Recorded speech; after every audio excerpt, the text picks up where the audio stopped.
Before we begin, if you're watching from anywhere in the world tonight, drop the name of your city in the comments below. I read every single one, and it means everything to know how far this story has traveled. Hit that like button, stay with me until the very end, because what you're about to hear is the kind of story that only happens once in a lifetime.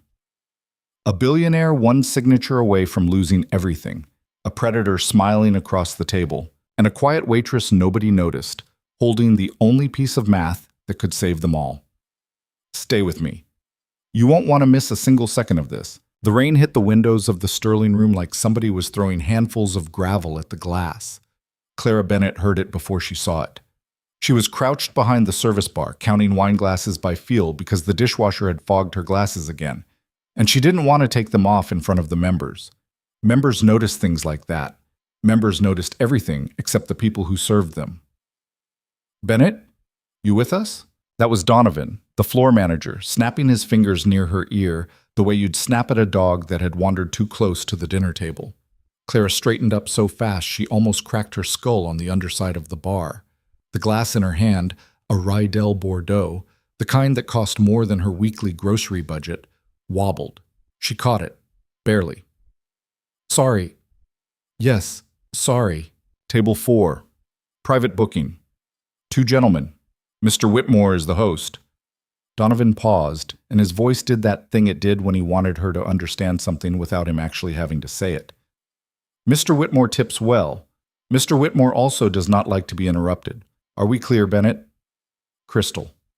And for the love of everything, do not try to make conversation. Pour, smile, walk away. She nodded. He was already turning his back on her. Donovan had a habit of giving instructions and leaving before you could ask questions, which had been a problem her first week. When she'd been so anxious, she'd asked him 3 times in one shift if she was doing all right. He told her very gently that if she asked him that question again, he was going to have her replaced by a girl who didn't ask. She hadn't asked since. The Sterling room was the kind of place that didn't have a sign on the door. You either knew where it was, on the 42nd floor of a glass tower above Park Avenue, or you didn't belong. The carpet was the color of old wine.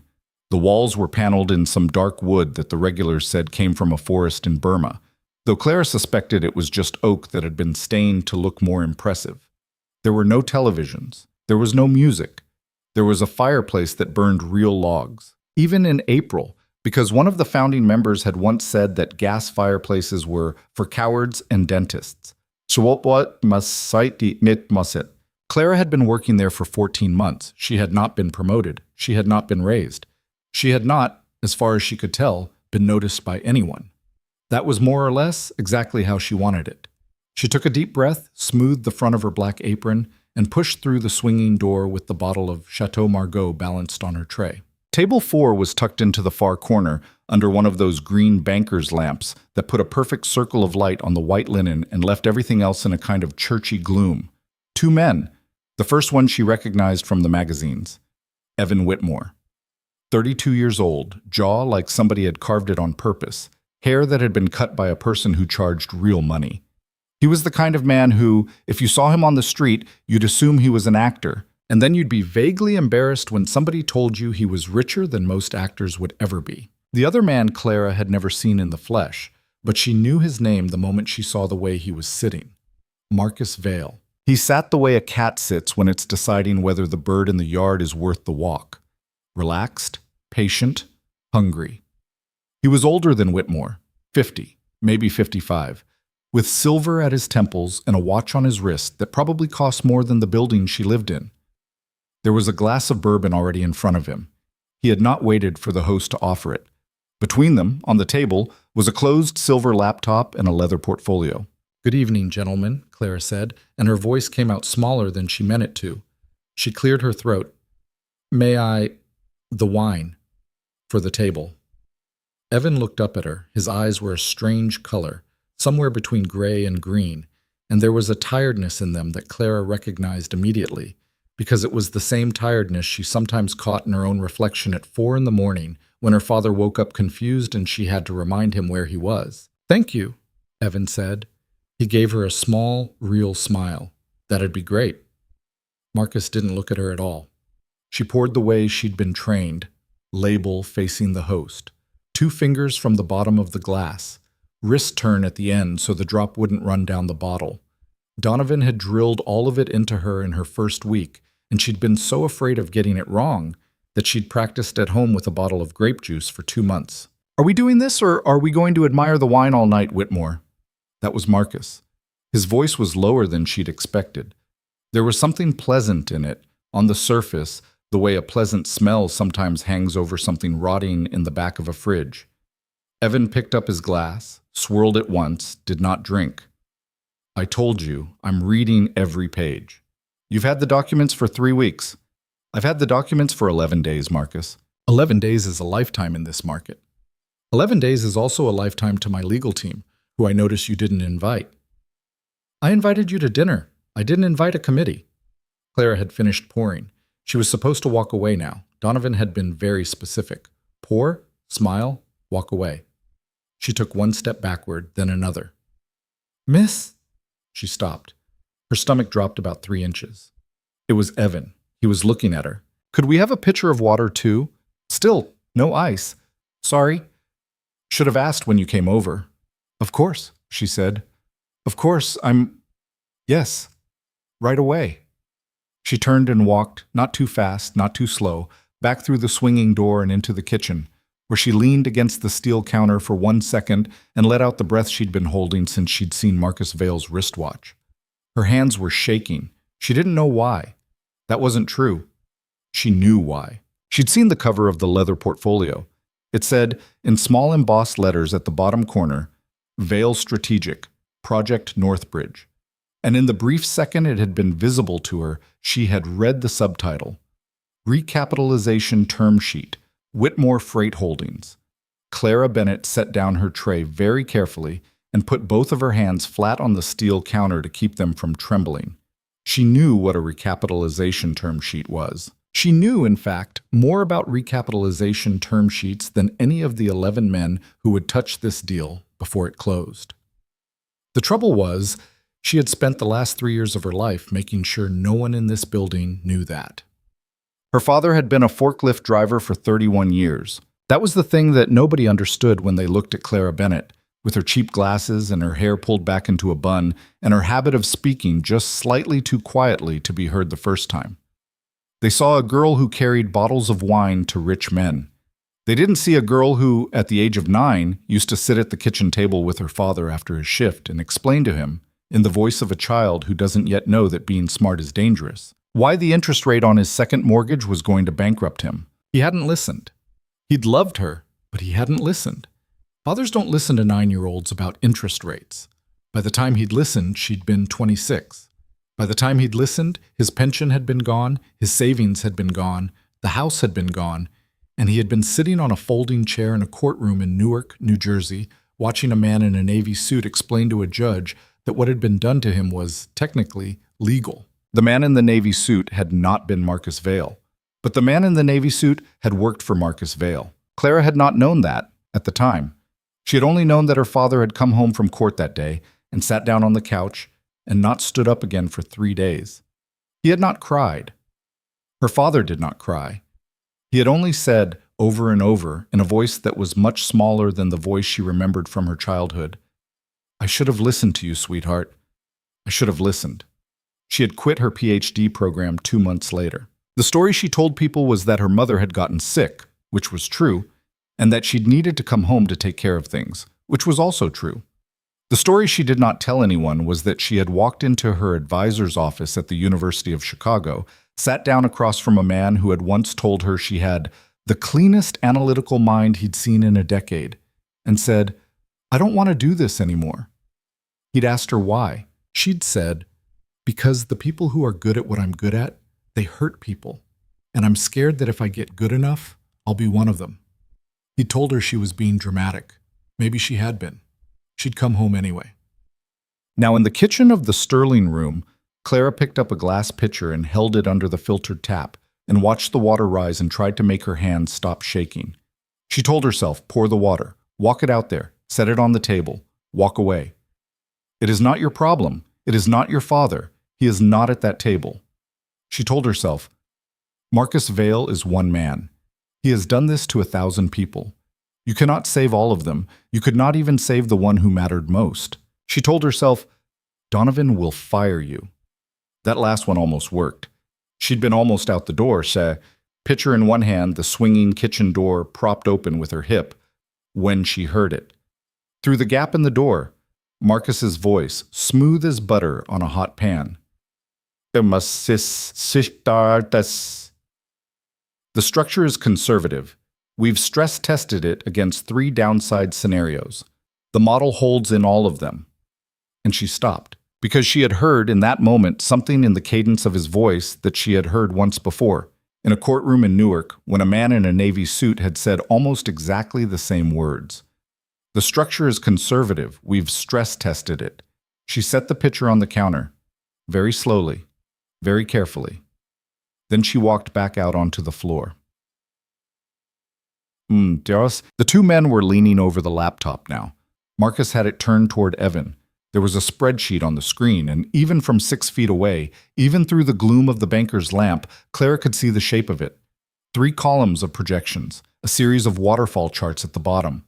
The numbers were in green. She set the pitcher down on the table. Marcus did not look at her. Evan said, "Thanks," and then, to Marcus, "Walk me through the debt service one more time." "Of course." Marcus tapped a key. The screen shifted. Senior tranche is rated investment grade. Coverage ratio is 2.8. We've structured a 5-year balloon, but with the cash flow from the Midwest depots alone, you could service it in 3. The mezzanine layer... Clara did not move. She knew she was supposed to move. Donovan was probably watching from the host stand. Donovan had eyes in the back of his head when it came to waitstaff lingering at tables. Pour, smile, walk away. That was the rule. That had always been the rule. But she couldn't stop looking at the screen, because the columns were wrong. Not wrong in a way that would be obvious to a casual observer. Wrong in the way that a key signature is wrong. In a piece of music. Wrong in the way that you don't hear it first, but once you hear it, you can't unhear it. The waterfall charts at the bottom were showing recovery values that assumed a freight market correlation of, 0.3? 0.4? She couldn't see the cell formulas, but she could see the shape of the answer, and the shape of the answer was wrong, because freight didn't move at 0.3 to consumer credit. It moved at 0.8, maybe 0.9 in a downturn. Everybody who had been awake during the 2008 freight collapse knew that, everybody. She blinked. Either Marcus Vail didn't know that, which was impossible because Marcus Vail had made his name in distressed logistics, or he was hiding it. She felt the blood drain out of her face. "Miss," Marcus had finally looked at her. His voice was no longer pleasant. "Was there something else?" No." Her voice was a whisper. Sorry. She started to back away. "Actually," Marcus said, "tell your manager we'll be needing privacy for the next 40 minutes. No interruptions." "Yes, sir." "And another bourbon. Not Maker's, the one I had before." "Of course, sir." She turned. She walked. She made it 5 steps before her chest started doing the thing it sometimes did when she was about to have a panic attack, that hummingbird feeling, like her ribs were too small for her heart. Walk away. Walk away. Walk away. "He is not your father." Walk away. She made it back to the kitchen. She set the pitcher down. Wait, she'd already taken the pitcher out. She was holding nothing. Her hands had been holding nothing the whole way back. She put both hands on the steel counter again. She closed her eyes. She thought about her father. She thought about the way he had sat on the couch for 3 days. She thought about the cracked vinyl of the chair she was sitting on right now, in her parents' kitchen, 6 years ago, when he'd come home from court and not stood up. She thought about the 3,000 workers at Whitmore Freight Holdings. She didn't know how many there were exactly. She had read it once, in a Wall Street Journal article she'd been reading in the break room. 3,000 and change. 3,000 pensions. 3,000 mortgages, 3,000 families who had no idea that a man at table 4 was about to sign their lives away because he was tired, and he hadn't slept, and his lawyers weren't there, and the numbers were green. Numbers were green when somebody wanted them to be green. She opened her eyes. "Bennett," Donovan, behind her. "Why did you stand at table 4 for 40 seconds? I'm sorry, Mr. Vale just complained. He says you were staring at his computer. I wasn't staring. I was waiting to see if they needed anything else. Bennett. Donovan stepped closer. He had a way of stepping closer that didn't feel threatening, exactly, but that left no question about what was being communicated. Mr. Vale is a personal guest of the chairman. Do you understand what I am telling you? Yes. You will not return to that table. Marisol will take it for the rest of the evening. You will work the bar service. You will not, under any circumstances, speak to either of those men again. Are we clear? Yes. Bennett? Look at me. She looked at him. Are we clear? Yes, Donovan. He held her eyes for one more second, and then he turned and walked away. Clara stood in the kitchen for a long moment. Through the swinging door, she could hear, very faintly, the murmur of the room, the clink of silverware, somebody laughing at something, the low rumble of Marcus Vale's voice, explaining. She thought, I can't. She thought, I can't say anything. I'll lose the job. Dad's medication is $600 a month, and my insurance covers $400 of it. If I lose this job, we lose his medication. If we lose his medication, he forgets where he is. If he forgets where he is, he wanders. Last time he wandered, he ended up at the Bayonne Bridge at 2 a.m, and a cop named Officer Reyes called me. And Officer Reyes was very kind, and Officer Reyes said next time I should put a tag on him. A tag. On my father. She thought, I can't. And then she thought, I have to. She thought it very quietly. She thought it the way her father used to say things on the couch, in those 3 days, when his voice had been smaller than she'd remembered. She thought it once more, just to be sure. I have to. She had a notebook. It was a small black moleskin, the cheap kind, not the expensive kind. She kept it in the inside pocket of her apron. She used it for table numbers mostly, specials, allergies, no shellfish at 6, no dairy at 9, that kind of thing. In the back of it, in handwriting so small it looked almost typed, she had been keeping a different kind of list. She had started keeping it about 8 months into the job. After the 3rd or 4th time, she'd overheard a conversation at table 4 or table 7 that had made her go home and sit on her bed with her laptop and check the math just because she couldn't sleep. The list was just for her. She had never shown it to anyone. She had never planned to show it to anyone. It was a list of every single time in 14 months that she had heard a deal at the Sterling Room that she was certain was going to fall apart. There were 11 entries. 2 of them had already collapsed publicly.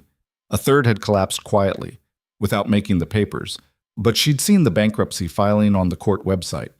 A 4th, well, the 4th one she didn't write about because the 4th one had ended with a man jumping off the roof of his office building in Hartford, and she had cried about it for a week, and she had not added a 5th entry for almost 2 months after that, because she had not wanted, in any way, to feel responsible for what she had heard and not said. 11 entries. Number 12 was sitting at table 4 right now, reaching for a pen. She walked out of the kitchen. She did not walk to the bar. She walked instead around the long way behind the row of high-backed leather chairs by the fireplace until she came out on the far side of the room near the window. Then she turned and she walked toward table 4.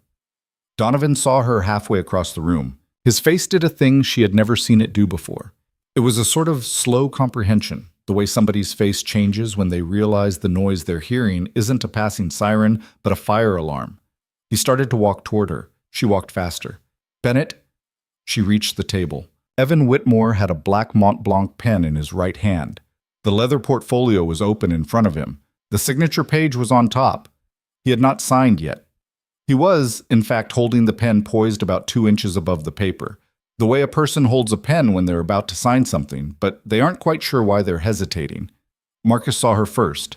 His eyes narrowed. "Excuse me, we asked for privacy." "I know," Clara said.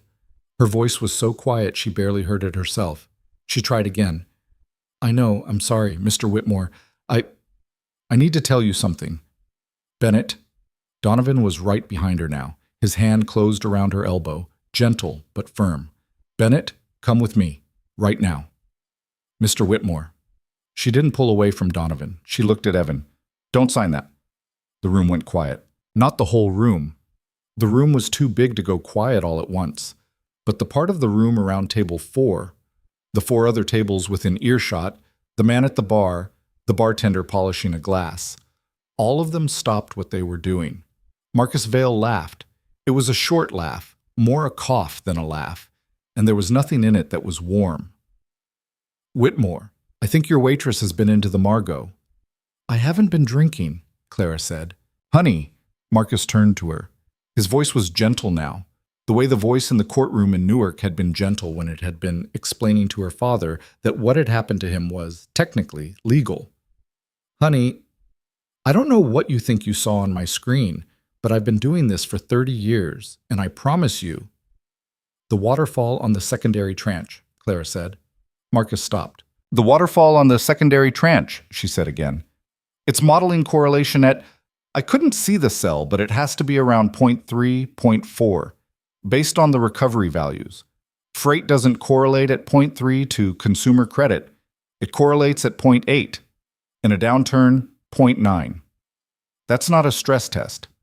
That's a fairy tale." There was a silence. It was not a long silence, maybe 2 seconds, maybe 3. But Clara, in the middle of it, became aware that Evan Whitmore had set his pen down on the table. He had set it down very carefully, the way you set down a match when you've just realized you're standing in a room full of gasoline. "Donovan," Evan said. He did not look at Donovan. He was looking at Clara. "Could you give us a minute, please?" "Mr. Whitmore, I am so sorry. She's not authorized to—" "Donovan, a minute, please." Donovan let go of her elbow. He stepped back. He did not, Clara noticed, leave. He just stepped back 2 paces and stood there with his hands clasped in front of him the way the maitre d' at a restaurant stands when he is pretending not to listen. Marcus Vale was staring at Clara. The pleasant thing in his voice was gone. The patient thing was gone. The hungry thing was still there, but it had changed shape. It had become, she realized, a sort of cold attention, the way a cat's attention changes when the bird in the yard turns out to be larger than expected. "I don't know who you are," Marcus said softly. "I'm Clara Bennett," she said. "I'm a waitress." "You're a waitress?" "Yes." "And you read recapitalization models in your spare time?" Yes, sort of. I used to." Marcus smiled. It was not a kind smile.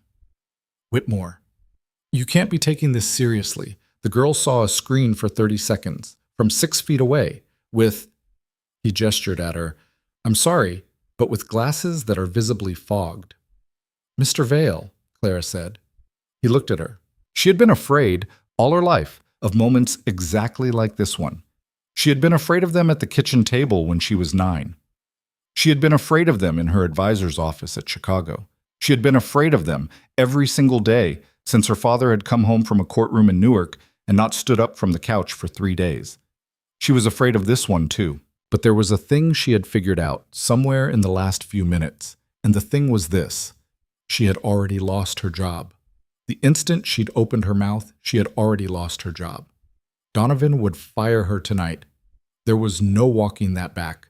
The worst thing that could happen to her professionally had already happened. So the only question that was left was whether, on the way out, she was going to take Marcus Vale with her. "Mr. Vale," she said again, and her voice was a little stronger this time. "I don't need to see your model for 30 seconds. I'd like to see it for 1 minute. May I?" "Absolutely not." "Mr. Whitmore?" She turned to Evan. Evan Whitmore had not moved. He was still sitting in the same position, his hand near the pen but no longer holding it, his face very still in the green light of the banker's lamp. He looked at her. He looked at her for what felt to Clara like a very long time. She did not know what he saw. She knew what he probably saw. A woman of 30, in a black apron, with cheap glasses and her hair pulled back too tight, standing in the middle of a private club where she did not belong, telling him a thing he had no reason to believe. But there was a tiredness in his eyes that she had recognized when she'd first seen him. And underneath the tiredness, there was something else. She thought it was maybe the part of him that had not slept in 11 days. "Show me," he said. Marcus made a noise. "Whitmore, show me, Marcus. This is absurd. We have a deal. We have terms. We have lawyers waiting on—" "Marcus." Evan's voice did not rise. It got quieter. It got Clara realized the way a man's voice gets when he is no longer asking. We have terms. We have not signed. There is a difference. Show her the model. There was a silence at the table. Marcus Vale, after a long moment, turned the laptop 1/4 turn toward Clara. The screen was still on the same waterfall chart. The numbers were still in green. Clara put her hand into the inner pocket of her apron, and she pulled out the small black moleskin notebook, and she set it on the corner of the white tablecloth beside the empty wine glass, and she opened it to a blank page. She took the pen from her apron, a plain Beck, the kind you got in a pack of 10 at the drugstore, and she clicked it. She did not sit down. She bent over the laptop. I'm going to need the cell formulas, she said. Her voice was steadier now, almost normal. Could you double-click on D47, please? Marcus did not move. Marcus, Evan said. Marcus very slowly reached out one finger and double-clicked on the cell. The formula came up. Clara looked at it. She looked at it for maybe 4 seconds. Then she looked up at Evan Whitmore, and her face had changed. And Evan Whitmore, who had been looking at her the whole time, and who would later say, in an interview that did not happen for another 2.5 years, that this was the moment he understood his life had just been split into a before and an after. Evan Whitmore saw it. Mr. Whitmore, Clara said, and her voice was the smallest it had been all night, and it was also, at the same time, the clearest. If you sign this contract tonight, I think your company is going to default within 5 years. I think the default probability is somewhere between 60 and 80%. I think the senior tranche is going to wipe out your equity, and I think the pension fund is going to be the second creditor in line, and I think a lot of workers, Mr. Whitmore, I think they're going to lose everything. She paused. She looked at the cell formula on the screen one more time, just to be sure. And I think, she said, that Mr. Vale knows. Marcus Vale stood up. He stood up so fast his chair scraped backward across the carpet, and the bourbon glass on the table jumped, and the bourbon, what was left of it, sloshed against the side of the glass and almost spilled. His face, in the green light of the banker's lamp, had gone the color of old chalk. He opened his mouth to say something. He closed it again. And in the silence of that long, terrible second, while the rain hit the windows of the Sterling room like somebody throwing handfuls of gravel at the glass, Evan Whitmore reached out very slowly, and he picked up his Mont Blanc pen, and he capped it, and he set it back down on the leather portfolio. He did not sign. He looked up at Clara Bennett, the waitress with the fogged glasses and the small black notebook, and he said very quietly, "Sit down, Miss Bennett." Mr. Whitmore, I really shouldn't, please." She looked at Donovan. Donovan's face had gone through about 4 different colors in the last 90 seconds, and it had now settled on a kind of waxy pale that suggested he was no longer entirely sure what was happening in his own dining room. "Sit down, Bennett," Donovan said hoarsely. Clara Bennett, 30 years old, who had not raised her voice in a public place since she was 19, pulled out the empty chair at table 4, and she sat down. She set her notebook on the white linen. She opened it to a blank page. And outside, on Park Avenue, 42 floors below, the rain kept coming down, and a doorman in a long coat held an umbrella over the heads of strangers. And somewhere in a small apartment in Bayonne, a man named Walter Bennett was sitting in a chair by a window, watching the rain, and trying very hard to remember the name of his daughter. The chair felt wrong under her. It was the same chair that members of the Sterling room sat in every night. The same dark leather, the same solid weight, the same height off the floor. But from this side of the table, everything looked different. The ceiling seemed higher. The green light from the banker's lamp felt more intense, more focused, like being under an examination light rather than a dining light. Clara could see the grain of the white linen tablecloth in a way she never had from a standing position. She could see the small initials embossed at the corner. She could see the faint ring left by Marcus Vale's bourbon glass. She was very aware that she was still wearing her apron. "Miss Bennett?" Evan had his hands folded on the table. His voice was even, measured, the voice of a man who had learned, somewhere along the way, to slow down when everything around him was speeding up. "Tell me your name, your full name." "Clara Bennett." "How long have you worked here?" 14 months. "And before this?" She hesitated. Before this, she said carefully, I was in graduate school. Evan's expression didn't change exactly, but something in it shifted, like a lens coming very slightly into focus. Where? University of Chicago. Economics. I was working on my dissertation. On what? Debt market contagion, specifically correlation modeling and leveraged loan structures. She paused. Which is why I noticed the formula. At the other end of the table, Marcus Vail had not sat back down. He was standing with his hands in his pockets, and he was looking at Clara the way a person looks at a dog that has just done something unexpected. Not anger, quite. Not yet. Something more clinical than anger. This is fascinating, Marcus said, and his voice was back to being pleasant. Truly. The Sterling Room has the most educated waitstaff in Manhattan. Whitmore, do you realize what you're paying in tips here? He made a small gesture with one hand. Can we be adults about this? Miss Bennett, I understand you feel strongly. I understand you looked at a screen for 30 seconds and arrived at a conclusion. But I have 30 years of the freight-to-consumer credit correlation, Clara said. In your model, what value are you using? A pause. That's proprietary information. It's in the formula, D47, the cell you just opened. I know what cell I opened. Then you know what the value is. Silence. Marcus Vail was not the kind of man who walked into silences. He was the kind of man who filled them. He had, in 30 years of doing exactly what he was doing at this table tonight, never once sat in a silence that he had not chosen. He sat in this one for almost 4 seconds. 4 seconds, Clara had learned, was a very long time at a negotiating table. 0.35, Marcus said finally. Evan turned to look at him. He said nothing. He just turned and looked. It's a conservative model, Marcus said, and now there was something tight in his voice that had not been there before, something wound, like a spring. Conservative means lower correlation. Lower correlation means the senior tranche is better insulated from... Conservative is higher, Clara said quietly. Excuse me? Conservative, in a stress model, means you assume the worst case. Higher correlation is the worst case. Lower correlation is the optimistic case. She opened her notebook.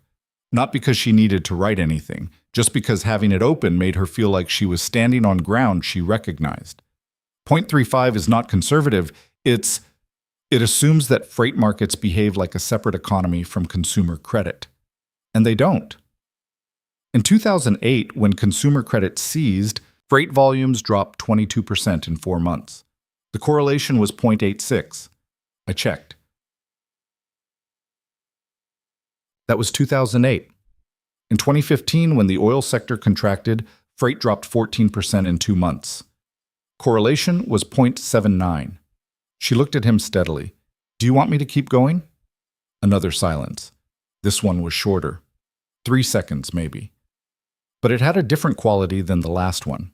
The last silence had been Marcus calculating. This one felt, to Clara, like something else. Like the moment between putting your foot on a step and realizing the step isn't there. Evan Whitmore picked up his pen. Not to sign. He turned it over in his fingers once, twice, the way people turn things over when they need something to do with their hands while their brain does the real work. What's the actual number? He said. If you model it correctly, what does the default risk look like? Clara looked at the screen. She looked at it for a moment, doing the math the way she'd always done it. The way that felt less like calculation and more like reading. The numbers arranging themselves into a shape, a story, the story they were always telling if you knew the language. I'd need to run the full model, she said, but based on the recovery assumptions and the balloon structure, I'd estimate somewhere between 68 and 78% default probability within 60 months. The sound Evan made was not quite a word.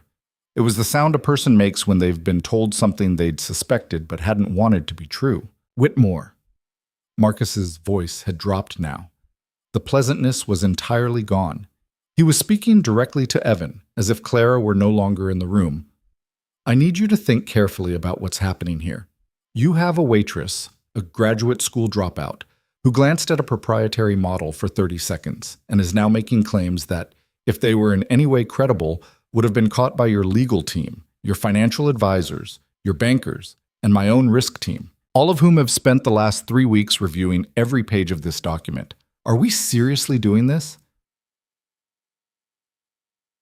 She's not wrong about the correlation, Evan said. Marcus stopped. I know she's not wrong about the correlation, Evan said. He was still turning the pen over in his fingers. I flagged it 3 weeks ago. My advisor said the model was industry standard. It is industry standard. An industry standard model that predicts a 74% default rate is not conservative, Marcus. It's a weapon. Clara felt the hairs on the back of her neck stand up, because that word, weapon, was not the word of a man who was processing new information.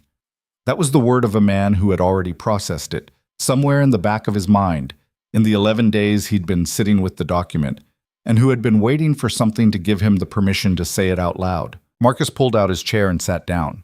He set his forearms on the table. He looked at Evan with the kind of directness that Clara associated with men who had learned very early that most people would back down from eye contact if you held it long enough. I'm going to say this once, Marcus said. We had an agreement. We shook on it. The terms were settled. Your own team signed off on the due diligence. My team signed off on a model that may have been deliberately misspecified. May have been. Give me the laptop. Evan, give me the laptop, Marcus. Another silence.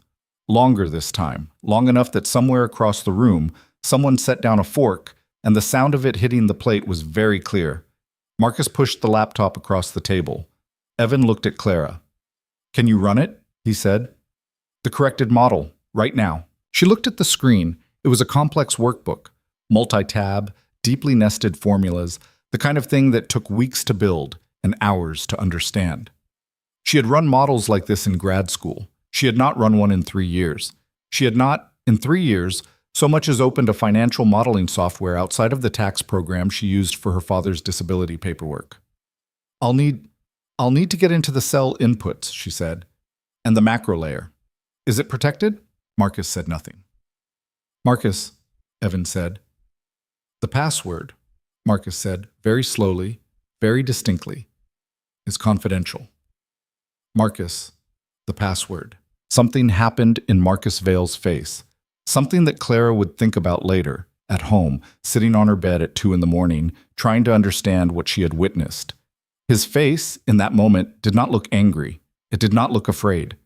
It looked, briefly, like the face of a man who has just been told the rules of a game he thought he was winning have changed, and who has not yet decided whether to keep playing. Summit 2019, Marcus said, capital S.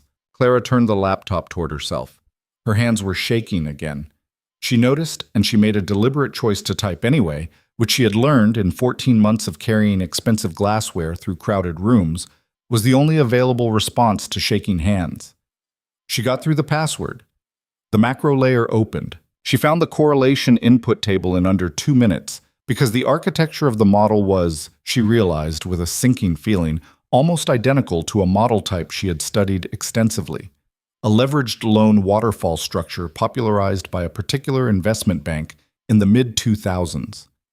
She had written 40 pages about this exact structure, about the way it concealed risk in the correlation layer by disguising optimistic inputs as industry standard. She had written those 40 pages as a graduate student at the University of Chicago, for a class taught by a professor named Martin Gould. Martin Gould, who had later left academia to consult for 3 of the largest investment banks in New York.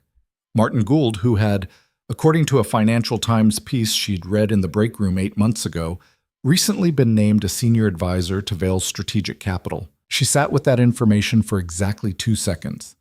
Then she changed the correlation input from 0.35 to 0.82, which was the 10-year average for freight-to-consumer credit correlation she had memorized, not because she'd planned to use it tonight, but because certain numbers lodged themselves in her brain and refused to leave. She hit recalculate. The model took about 6 seconds to run. The waterfall charts changed color, green to yellow 2, in 2 of the tranches, red. The default probability figure appeared in a box in the upper right corner of the summary tab. It said 74.3%.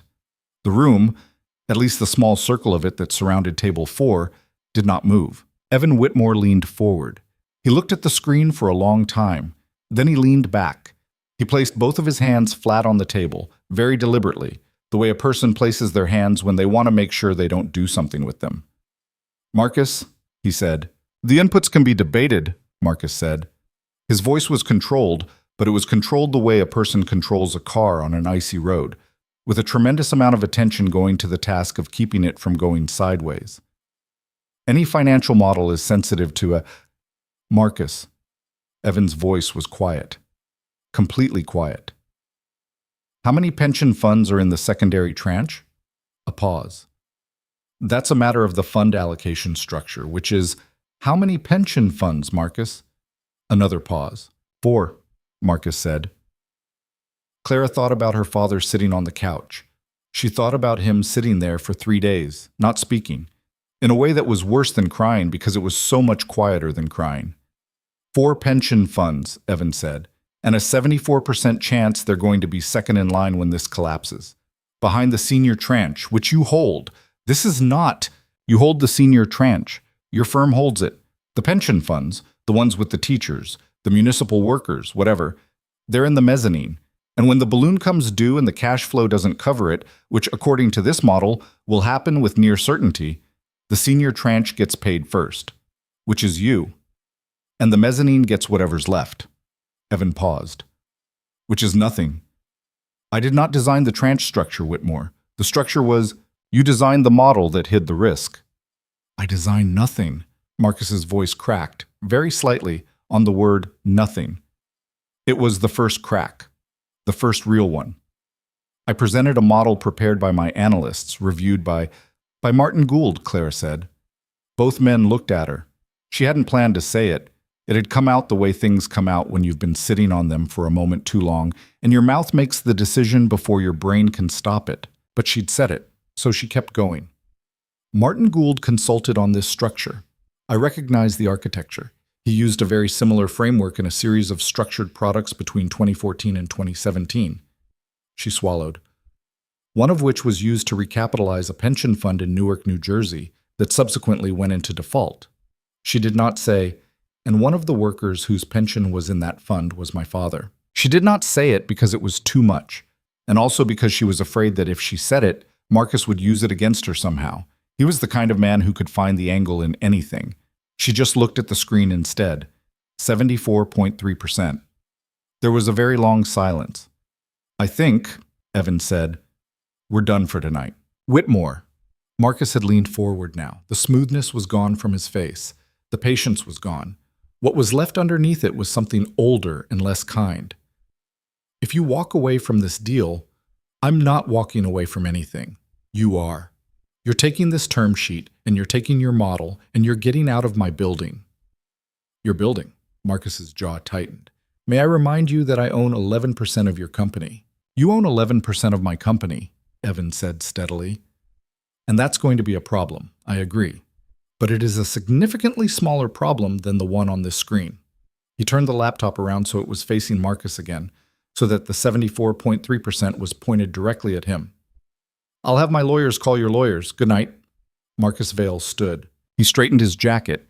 He buttoned one button, then the other, slowly, precisely, the way a man buttons his jacket when he is working very hard to look like the kind of person who buttons his jacket slowly and precisely.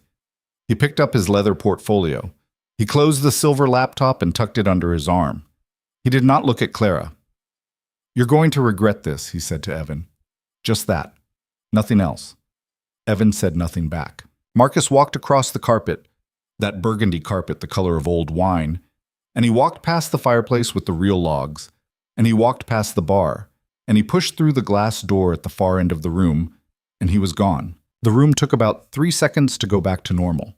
Silverware clinked. A woman at table 2 said something to her companion and laughed. The bartender went back to polishing his glass. The Sterling room absorbed the departure of Marcus Vale the way it absorbed most things, without comment, without visible interest, with the long practiced discretion of an institution that had seen stranger things than a deal falling through. Donovan appeared at Clara's elbow. Bennett, he said. His voice was for the first time completely without its professional texture. He sounded tired. I need you to come with me. I know, she said. Right now. I know, Donovan. Miss Bennett. Evan's voice from across the table. She looked at him. He was looking at her with that same steady gray-green tiredness, but there was something else in it now. Something she hadn't seen when she'd first come to the table with the Margot and the shaking hands. She couldn't quite name it. Recognition, maybe. The look a person gets when they see something familiar in a place they didn't expect it. Would you? I'm sorry, I don't want to make your night worse than it apparently already is. But would you be willing to write down the formula correction? What you changed, so I can explain it to my team tomorrow. She opened her moleskin to a fresh page. She wrote it down. The input, the historical data, the source. Her handwriting, which was extremely small and extremely even, the handwriting of someone who had taken a lot of notes in very small spaces, filled a quarter of the page in about 45 seconds. She tore the page out and set it on the linen next to his wine glass. "Thank you," Evan said. He picked it up and looked at it for a moment, then folded it once and put it in the breast pocket of his jacket. "And I mean this seriously. Thank you. For the other thing." She nodded. She couldn't quite make words come out. She stood up from the chair at table 4, the chair that members sat in, the chair she was not supposed to sit in, and she followed Donovan through the swinging door and into the kitchen. Donovan did not speak until the door had closed fully behind them. Then he put his hands on his hips and looked at the ceiling for a moment, and then he looked at her. "Bennett," he said. "I know. What in the—" He stopped, started again. "What were you thinking?" "I was thinking the deal was going to hurt people." "You were thinking, Bennett. Bennett, do you understand what you just did in my dining room, in front of a guest of the chairman? Do you understand that Marcus Vail is going to call that man tomorrow morning and you are going to be done in this industry? Do you understand that I am supposed to fire you right now, tonight, and that if I don't fire you right now, tonight, I'm going to have a problem with the chairman too?" "I understand," she said. "Do you?" She looked at him. She thought about saying, "I understand that I don't have another option. I understand that my father's medication is $600 a month and my insurance covers $400. I understand that I have $19 in my checking account and a broken dishwasher and a neighbor who sometimes watches my dad for free, but who has made it very clear that she is doing it out of kindness and not obligation." She thought about saying all of that. She said, "Yes, I understand." Donovan looked at her for a long, complicated moment. He was not a cruel man. Clara had always known that about him, even when he was snapping his fingers near her ear. He was a man who had built his professional identity on a very precise set of rules, and he lived inside those rules the way some people live inside a religion. Not because the rules were sacred, but because the rules were safe. Because a world in which the rules applied consistently was a world in which Donovan knew what to do. Clara had just broken the rules in a very public way. He looked at the floor, he looked at the ceiling again, he said, "Go clock out. Come back in tomorrow for your things." She nodded. "Bennett?" She stopped. "For what it's worth," Donovan said, and his voice had gone quiet, the way it went quiet when he was not being the floor manager and was just being a person. "I don't think you were wrong." She didn't know what to say to that, so she just nodded again and went to clock out. The ride home was a local train, the kind that stops at every platform and takes 45 minutes to go a distance that a car would cover in 20. Clara sat in a plastic seat near the door. The car smelled like old coffee and someone's takeout, and the particular metallic cold of a late April night seeping in through the gaps around the doors. There were 4 other people in the car. None of them looked at her. She sat with her hands in her lap and her small black notebook balanced on her knee, open to the page with the list. Entry 12. She did not write anything next to it. There was nothing to write yet. She didn't know how it ended. She didn't know if what she'd done had actually helped or had simply delayed something inevitable by one evening, given Marcus enough time to find a different angle or a different signature. She thought about what Marcus had said before he left. "You're going to regret this." Not to her, to Evan. But she thought, sitting in the train with the smell of old coffee and the light flickering once, twice, at the 23rd Street stop, that it had also been, in some way, meant for her. The train pulled into the Bayonne stop at 11:42. Clara walked 3 blocks in the rain without an umbrella because she had left her umbrella at work 3 weeks ago and had never remembered to bring a new one. By the time she reached the apartment building, a 4-story brick building on the corner of a street that was mostly auto repair shops and a laundromat. Her jacket was soaked through and her glasses were worse than they'd been at the Sterling room. She let herself in. The hallway smelled like cooking and laundry detergent. The elevator was broken, which it frequently was, so she took the stairs to the 3rd floor and stood outside apartment 3C for a moment, key in hand, listening. From inside, she could hear the television, which was a good sign. When the television was on, it usually meant he was awake and oriented and not sitting in the dark in the chair by the window. She let herself in. The living room was small, and the furniture in it was the kind of furniture that had once been somebody's good furniture and had now been just furniture for long enough that the distinction no longer mattered. Her father was on the couch in his good cardigan, the green one, the one her mother had given him the last Christmas before she'd gotten sick, watching a nature documentary about something in the ocean. "Hey, Dad." "Sweetheart." Walter Bennett looked up. His face, when he saw her, did what it always did. It opened, like a window being lifted. He was 61 years old, and he looked, depending on the day, somewhere between 55 and 70. Tonight was a good night. Tonight he looked like himself. "You're soaking wet." "I forgot my umbrella." "You always forget your umbrella." "I know." "Your mother used to pin a note to your backpack that said umbrella. Every single day. You still forgot it." "I know, Dad." "Sit down. There's soup on the stove. I made soup." She stopped in the doorway. "You made soup?" "Don't sound so surprised. I can make soup. I've been making soup since before you were born." "You're not supposed to use the stove when I'm not—" "Clara Marie Bennett, I have been using a stove for 40 years. She pressed her lips together.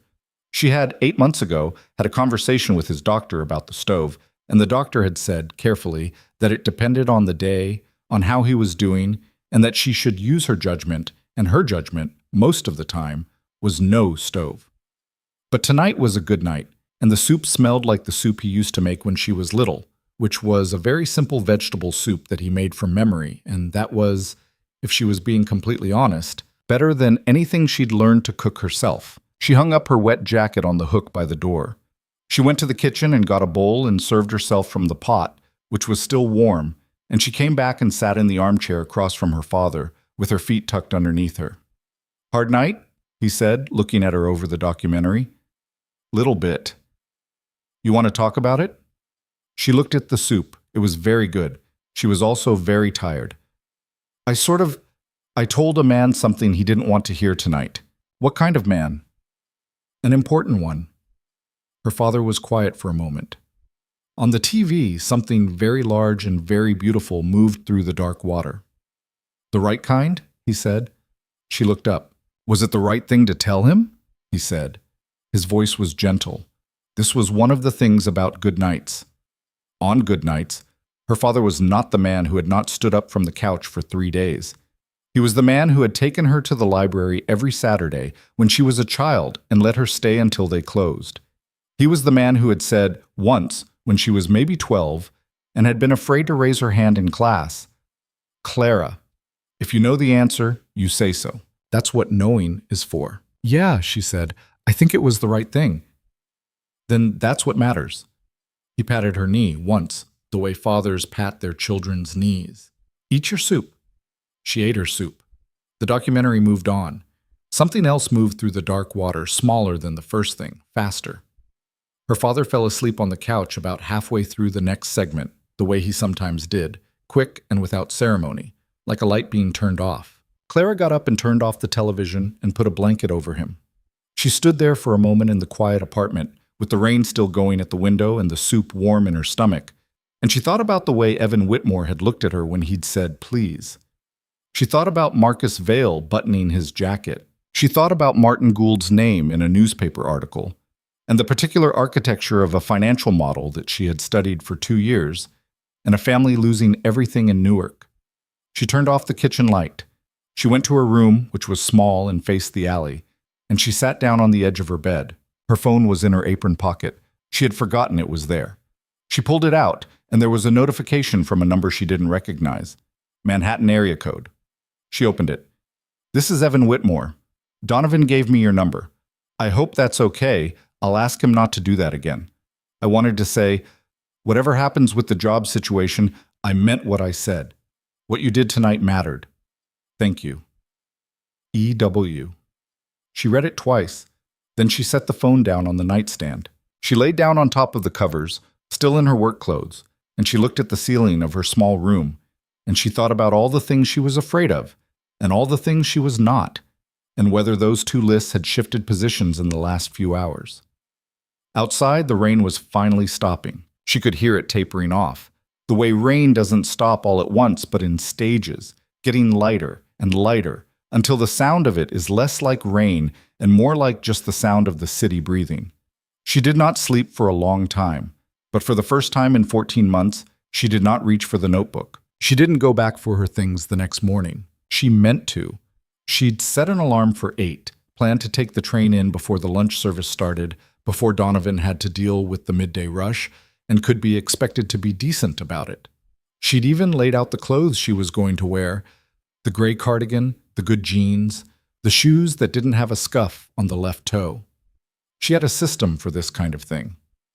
When something was going to be hard, she prepared for it the way she prepared for everything, methodically, with a list, with the items in the correct order. The alarm went off at 8.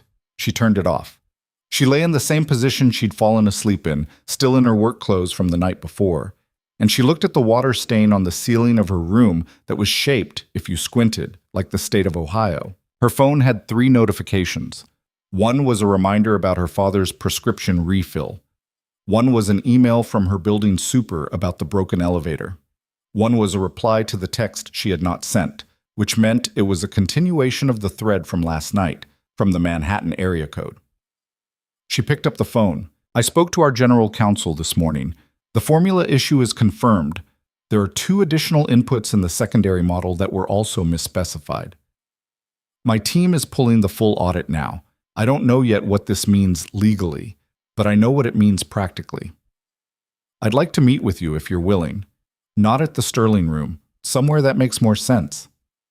EW, she read it 3 times. Then she put the phone face down on the nightstand and went to make coffee. Her father was already up, which sometimes happened on good days. He'd be awake before her, moving around the kitchen with the careful deliberateness of a man who has learned to compensate for the moments when his brain doesn't quite cooperate, who has built workarounds for himself the way a river builds around a new rock. He was standing at the counter when she came in, eating a piece of toast over the sink. "There's coffee," he said. I can see that, thank you. "You slept in your clothes." "I know. That's not good for the clothes." "I know, Dad." He looked at her over his toast. He had a way of looking at her that he'd had since she was small, a kind of patient attention, like he was reading something in her face that she wasn't saying out loud. It had been useful when she was young. It was occasionally irritating now. "The man you told something to last night," he said. "How'd that go?" She poured her coffee. "He texted me. The man you told something to." "Yes. That's either very good or very bad. I'm not sure yet." She wrapped both hands around the mug. "He wants to meet." Her father finished his toast. He folded the paper towel he'd been using as a plate. He always used paper towels as plates, which had driven her mother crazy for 30 years. And he set it on the counter. "You going to go?" he said. "I don't know." "What's stopping you?" She thought about that. What was stopping her was a list of things, and the list was long. And the first item on the list was that she was 30 years old and she'd been a waitress for 14 months. And before that, she'd been a graduate student who had walked out of her own future. And she wasn't sure what she was supposed to be now. And she was fairly certain that a meeting with a billionaire whose company she'd just accidentally saved was not the natural next step for someone who wasn't sure what she was supposed to be. "I don't know what I'd be walking into," she said. "You never know what you're walking into," her father said. "That's what walking is." She looked at him. He shrugged. "Your mother said that, not me." She was smarter. Clara drank her coffee. She texted back at 9:15 from the kitchen table while her father read the newspaper in the next room. "Okay. Where and when?" The response came in 4 minutes. "Today, if possible." 11. "There's a coffee place on Lexington around the corner from Grand Central. Rourke's. Do you know it?" She did not know it. She looked it up. It was the kind of coffee place that had wooden tables and no music, and the kind of pour-over coffee that took 8 minutes and cost $11. Not the Sterling Room, but not exactly neutral ground either. She texted back, "I'll be there." Then she went to shower and change, because if she was going to walk into something she didn't understand, she was at least going to do it in clean clothes. Rourke's was busier than she'd expected for a Tuesday morning. She got there 7 minutes early, which was a habit she'd never been able to break, and she stood outside for a moment looking through the window at the inside. Wood tables, exposed brick, a chalkboard menu, a line of 4 people waiting for pour-overs. A woman in the corner working on a laptop. 2 men by the window having a conversation that looked like it was about something they disagreed on. And Evan Whitmore at a table in the back, with a coffee already in front of him, and his jacket off, and his sleeves rolled to the elbow, looking at his phone the way people look at their phones when they're not actually reading anything on their phones. He looked different in daylight. Smaller, somehow. Not physically. He was still clearly the kind of person who had never in his life wondered whether he could reach the top shelf. But there was something about the context. In the Sterling room, under the banker's lamp, he had been a member. Here, with the rolled sleeves and the untouched coffee and the expression of a man who had not slept, he was just a person. She pushed open the door. He saw her immediately, stood up, which she hadn't expected, and then seemed slightly unsure what to do with himself once he was standing, which made her feel unexpectedly more comfortable. "Miss Bennett?" He put out his hand. She shook it. "Clara is fine." "Evan?" He gestured to the chair across from him. "Please, can I get you something?" "I'll get it. 1 second." She ordered a regular drip coffee at the counter because $11 for a pour-over was not something she could justify, even on a day when she was meeting with a billionaire.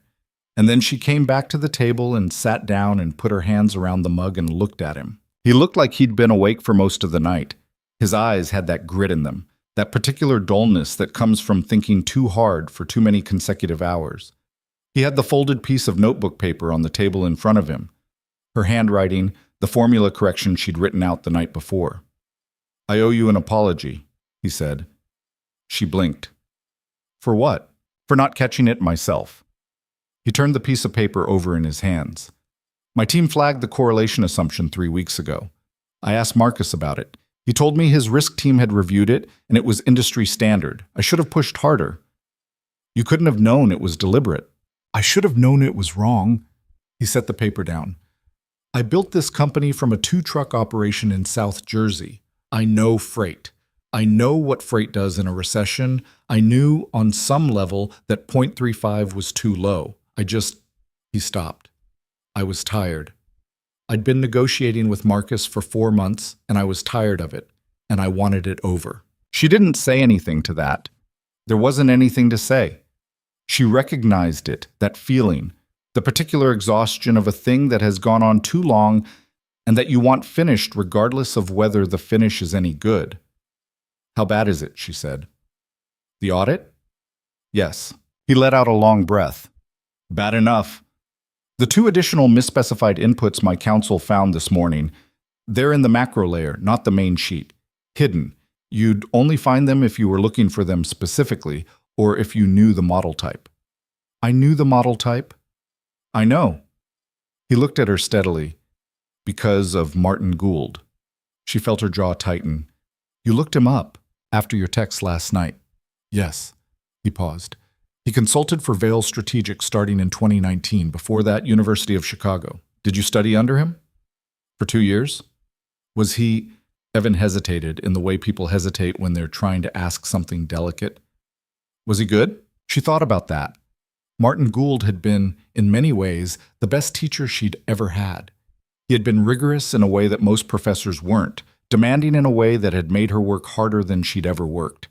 And he had been, in the years she'd studied under him, entirely and genuinely committed to the idea that mathematics could be a force for clarity in a world that preferred opacity. She had admired him. She had also, in those 2 years, watched him develop a very specific kind of impatience for anything that complicated a clean result. He didn't like messy answers. He didn't like models that said it depends, or in certain conditions. He liked elegant solutions. He liked numbers that behaved. Numbers that behaved could be made to behave in directions that weren't honest. He was brilliant, she said, and I think he convinced himself that what he was doing was just modeling, just math, that the people making decisions about the math were responsible for the decisions. She paused. I think a lot of people convince themselves of that. Evan looked at the table for a moment. Then he looked up. I want to hire you, he said. She had been expecting it, in the abstract way that you expect something when the conversation has been building toward it. But hearing it still did something unexpected to her, some quick rearrangement of the air in her chest. As what? She said. That's part of what I want to talk about. My risk team is good. They're good at what they normally look at. Operational risk, freight risk, counterparty exposure. What they're not good at is exactly what happened last night. Structured finance, debt architecture, the way instruments can be designed to obscure what they're actually doing. He turned his coffee mug in a slow circle. I have people who can tell me if a truck route is efficient. I don't have anyone who can tell me if a term sheet is a trap. You have lawyers. My lawyers told me the correlation assumption was industry standard. They're not wrong that it's used. Clara. He said her name in a way that stopped her. Not sharp, just direct. You saw it in 30 seconds, from 6 feet away, through fogged glasses. My lawyers had 3 weeks and a full set of documents. He paused. I'm not looking for a lawyer. I'm looking for someone who reads it the way you read it. She looked at her coffee. It was too hot to drink, and she needed something to do with her hands, so she just kept them around the mug. I haven't worked in finance, she said. I've been serving wine for 14 months. I know. I didn't finish my dissertation. I know that too. I don't have... She stopped. Started again. My father needs care. He has early-stage vascular dementia. He needs medication. He needs support. There are days when he can't be alone. I can't do something that requires 60-hour weeks and constant travel. And what... I'm not offering you 60-hour weeks, Evan said. I'm offering you a job that has a salary and health insurance and a schedule that we can work around your situation. He paused. What are you paying for his medication? She blinked. That's not... What are you paying? $200 a month, after insurance. Whitmore Freight's health plan covers dependents, comprehensively. He said it the way you say a thing when you want it to be information and not charity, and she appreciated the distinction, even though her throat had done something complicated when he'd said it. She looked out the window of Rourke's, at the street, at the people walking past with their coffee and their dry-cleaned jackets and their lives that looked, from the outside, like they were going somewhere. What happened to your daughter? She said. He went still. She had read it months ago, in a profile. Whitmore Freight's young gun, in some business magazine whose name she couldn't remember. It had been a short line, not the focus of the piece. He'd been married at 28, divorced at 31. There was a daughter, 3 years old, the piece had said. She's with me, Evan said. His voice had changed. It had gone quieter, the way his voice had gone quiet at the table the night before when he'd stopped asking and started saying. Full custody. Her mother. It was a mutual decision. It's better for everyone the way it is now. The way he said it's better for everyone made Clara certain it was not better for everyone, that it was just the best available option in a situation where there were no good options, which was a different thing entirely. Okay, she said. He looked at her. Okay, you'll consider it. Or, okay, I'll take the meeting. With your team, the formal one. She wrapped both hands around the coffee mug again. I'm not saying yes to anything before I understand what the job actually is. I need to know what I'd be doing, what the reporting structure is, what the parameters are. I need it in writing. She paused. And I need to be able to say no things. If I look at a deal and something is wrong, I need to be able to say it's wrong without... I need to know that's protected. Protected how? I need to know that if I tell you a deal is going to hurt people, you won't sign it anyway because you're tired. Something moved across his face. She wasn't sure what it was. It might have been embarrassment. It might have been respect. It might have been both at the same time, which she suspected was a thing that was possible. I can put that in the contract, he said. Then I'll take the meeting. He nodded. He picked up his coffee and drank it, and she could tell from his expression that it had gone cold, but he drank it anyway, which told her something about him that she filed away without quite deciding what to do with. One more thing, he said. She waited. Marcus Vale. He's not going to... He stopped. Started again. He called me this morning, before your text. He called me at 6:45 and he left a message, and the message was very calm and very controlled, and it was essentially a list of things he was going to do. What kind of things? Legal things. Financial pressure. He's still a minority shareholder, 11%. He can't block anything, but he can make noise. He can slow things down. He can create the kind of problems that cost money and attention. Evan set down the cup. He also said that he intended to pursue certain regulatory complaints against my company, which is, I don't know what he means by that. My lawyers are looking at it. Regulatory complaints about what? He didn't specify. Evan's jaw tightened briefly. That's the thing about Marcus. He never specifies. He implies. He suggests. He lets you construct the thing you're afraid of in your own imagination, and then he sits back and watches it grow. Clara thought about what she'd seen in his face the moment before he'd buttoned his jacket and walked out. The calculation behind it, the patience. He's going to come back, she said. Yes, whatever he does legally, whatever noise he makes, it's going to be the opening move, not the real one. Evan looked at her. Men like Marcus, she said carefully, don't lose gracefully. He walked out of that room last night looking exactly as controlled as he wanted to look. But the bourbon glass jumped when he stood up. Did you see that? Evan blinked. No. It jumped? Not much. But he stood up faster than he meant to. She paused. He's angry. He planned that deal very carefully, probably for a long time, and a waitress with fogged glasses and a Bic pen stopped it. He's going to want to correct that. The word correct landed in the space between them and sat there. I know, Evan said quietly. He was looking at her with that same expression he'd had at the table, the one she still couldn't entirely name. Which is part of why I want you in the room. She picked up her coffee. It was the right temperature now, finally. Set up the meeting, she said. The formal meeting happened 3 days later, on a Friday morning, on the 37th floor of a glass office building in Midtown, in a conference room that had floor-to-ceiling windows and a view of a slice of Central Park that looked, from that height, like a child's drawing of a park. Clara wore the gray cardigan over a dark blouse and the shoes without the scuff. She had spent 2 evenings reviewing everything she could find publicly about Whitmore Freight, earnings reports, debt filings, freight volume data, the structure of their existing credit facilities. She had filled 12 pages of the moleskin with notes, and when she got to the conference room and found that there was a yellow legal pad at each seat, she kept the moleskin in her bag and used the legal pad instead, because she had decided on the train in that this was a room where she was going to be taken seriously or she wasn't going to stay, and arriving with a moleskin notebook from the drugstore would not help. There were 5 people in the room besides Evan. His general counsel, a compact woman named Patricia Reyes, who wore her hair in a knot and had the expression of someone who had seen every possible kind of problem and was prepared for all of them.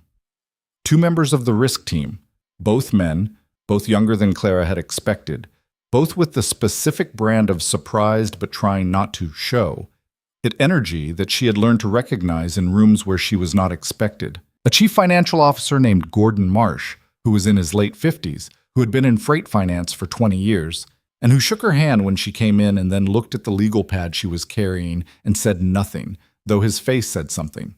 And a woman named Sandra Keel, who was apparently the head of investor relations, who smiled warmly at Claire and said it was nice to meet her, and meant it, which was either a very good sign or not something Clara had enough information to interpret yet. Evan made the introductions quickly, the way he did everything, without preamble, without excess.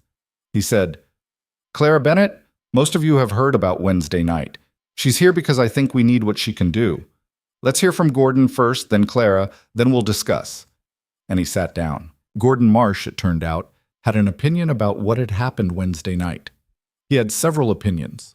He expressed them with the directness of a man who had been in enough rooms to know that directness was its own kind of armor, and his opinions were, broadly, that the correlation issue was a real concern and had been flagged internally 3 weeks prior, that the way it had come to light was unusual to say the least, that the presence of an outside party in what was supposed to be a private negotiation raised certain confidentiality questions, and that while he wasn't suggesting anything improper had occurred, the company needed to be careful about how this situation was handled going forward. He did not say these things to Clara. He said them to Evan, but he said them in the tone of a person who is making sure that a third party in the room understands they have been heard.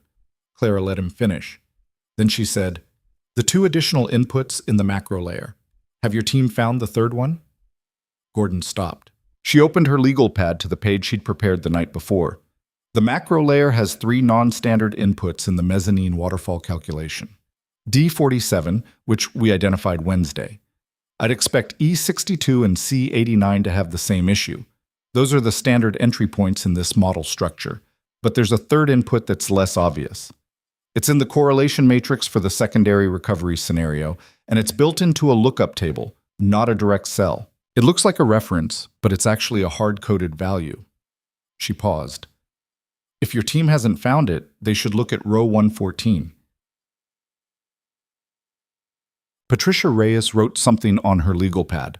One of the risk team members, the younger one, the one who had been most visibly surprised when Clara walked in, looked at his colleague and then looked at the table. Gordon Marsh was looking at Clara directly now, for the first time. "How do you know there's a third input?" he said. "Because the model type is a Gould-Lerner structured waterfall. It has 3 standard non-standard entry points. It's in a 2016 paper that Gould published in the Journal of Structured Finance. The paper presented it as a theoretical framework. Apparently, it also became a practical one." Silence. Patricia Reyes said without looking up from her legal pad, "Do you have the citation for that paper? I have the DOI number, if that helps." She wrote it on a corner of her legal pad, tore it off, and slid it across the table. "My advisor at Chicago required us to annotate our reading lists. I annotated thoroughly." Evan, at the head of the table, was looking at his coffee cup. Gordon Marsh said, "Where did you complete your graduate work?" "University of Chicago. I didn't complete it." "Why not?" "Personal reasons," she said. He looked at her for a moment. She looked back. He nodded once and wrote something on his own pad. The meeting lasted 2 hours and 40 minutes. By the end of it, Clara had, in a conversation she had not entirely planned, outlined for the risk team the full correction to the Northbridge model, identified the 3 misspecified inputs, estimated the revised default probability at 74.3% with a confidence interval she'd worked out the night before, and explained at Patricia Reyes's request exactly how she believed the Gould-Lerner framework had been used in the Newark pension case 6 years prior. She had not mentioned her father. At the end of the meeting, when the risk team and Sandra Keel had filed out, and Gordon Marsh had gathered his papers with the deliberate slowness of a man who was still deciding what he thought, Patricia Reyes stopped at the door and looked at Clara. "Row 114, she said. It wasn't quite a question. "Row 114, Clara said. Patricia Reyes looked at her for a moment longer. Then she left. Evan came around the table and stood near the window, with the slice of Central Park behind him and the light coming in over his shoulder. "Well," he said. "Gordon doesn't trust me," Clara said. "Gordon doesn't trust anyone he didn't hire." "That's reasonable." "He'll come around." Evan paused. "Probably." "Also reasonable." She capped her pen. "What did you think?" He was quiet for a moment. Outside the window, a cloud moved across the sun, and the slice of park went from bright to gray. "I think," he said, "that Marcus Vail made a significant mistake on Wednesday night. By trying to close the deal? By thinking the only person in the room worth watching was me." He looked at her steadily. He should have watched the Waitress. The offer letter came the following Monday. It was drafted by Patricia Reyes's office. Clean, precise, with no ambiguities, which Clara suspected was either Patricia being thorough or Patricia making a point, and possibly both at the same time. The title was Risk Assessment Specialist, which was accurate in the way that understatements are accurate. The salary was more than she'd made in 3 years of graduate school. The health coverage was comprehensive and included dependents, as Evan had said. There was also a clause in Section 4, Paragraph 3, that stated that the incumbent's risk assessment recommendations, once formally submitted, could not be overridden without a documented override process requiring board-level review. She read that paragraph 4 times. Then she signed the letter. She scanned it and sent it back. Then she sat at the kitchen table in the Bayonne apartment, with her coffee going cold beside her, and she thought about her father. She thought about walking into a room 3 days ago where she was not expected and saying what she saw. She thought about the formula in the cell, the numbers that had been green and were now red, the way the truth of a thing is always in there somewhere if you know what to ask. She thought about how she had spent 3 years trying not to use what she knew because she was afraid of what knowing things could make you into. And she thought about how, in one night at table 4, she had used it anyway. Not to make money, not to be impressive, not to prove something, just because the alternative was watching something terrible happen to people who would never know it was coming. She picked up her phone and called her father's neurologist. She explained that she was starting a new job with new health coverage. She asked what the coverage change process looked like. The neurologist's receptionist said she would send over the paperwork. Clara said thank you and hung up. Then she went to her father's room and stood in the doorway. He was in the chair by the window, the one he sat in on the afternoons when he liked to watch the street below. He was watching a couple walking past with a dog. The dog was doing the thing dogs do when they smell something interesting on a hydrant. That complete, total commitment to the smell, as if nothing else in the world exists. "Dad?" He turned. "I got the job," she said. He looked at her for a moment. His face did the opening thing, the window lifting thing. "The man you told something to," he said. "Yes?" He listened. He listened. Her father turned back to the window. The couple and the dog had moved on. The street was just a street again, the way streets become just streets when there's nothing particular happening on them. "Your mother would have liked that," he said. Clara stood in the doorway. She didn't say anything. She just stood there, with her hand on the doorframe and the afternoon light coming in over her father's shoulder, and she let that sit, the way you let certain things sit. Not because they don't matter, but because they matter too much for words to do them any service. Outside, on the street below, another dog was approaching the hydrant with the same absolute commitment. Her father watched it and smiled. Her first day at Whitmore Freight was a Tuesday in early May, and it rained, not the dramatic kind of rain from that night at the Sterling Room, just a gray, persistent drizzle that made the city look like it was being viewed through a dirty windshield.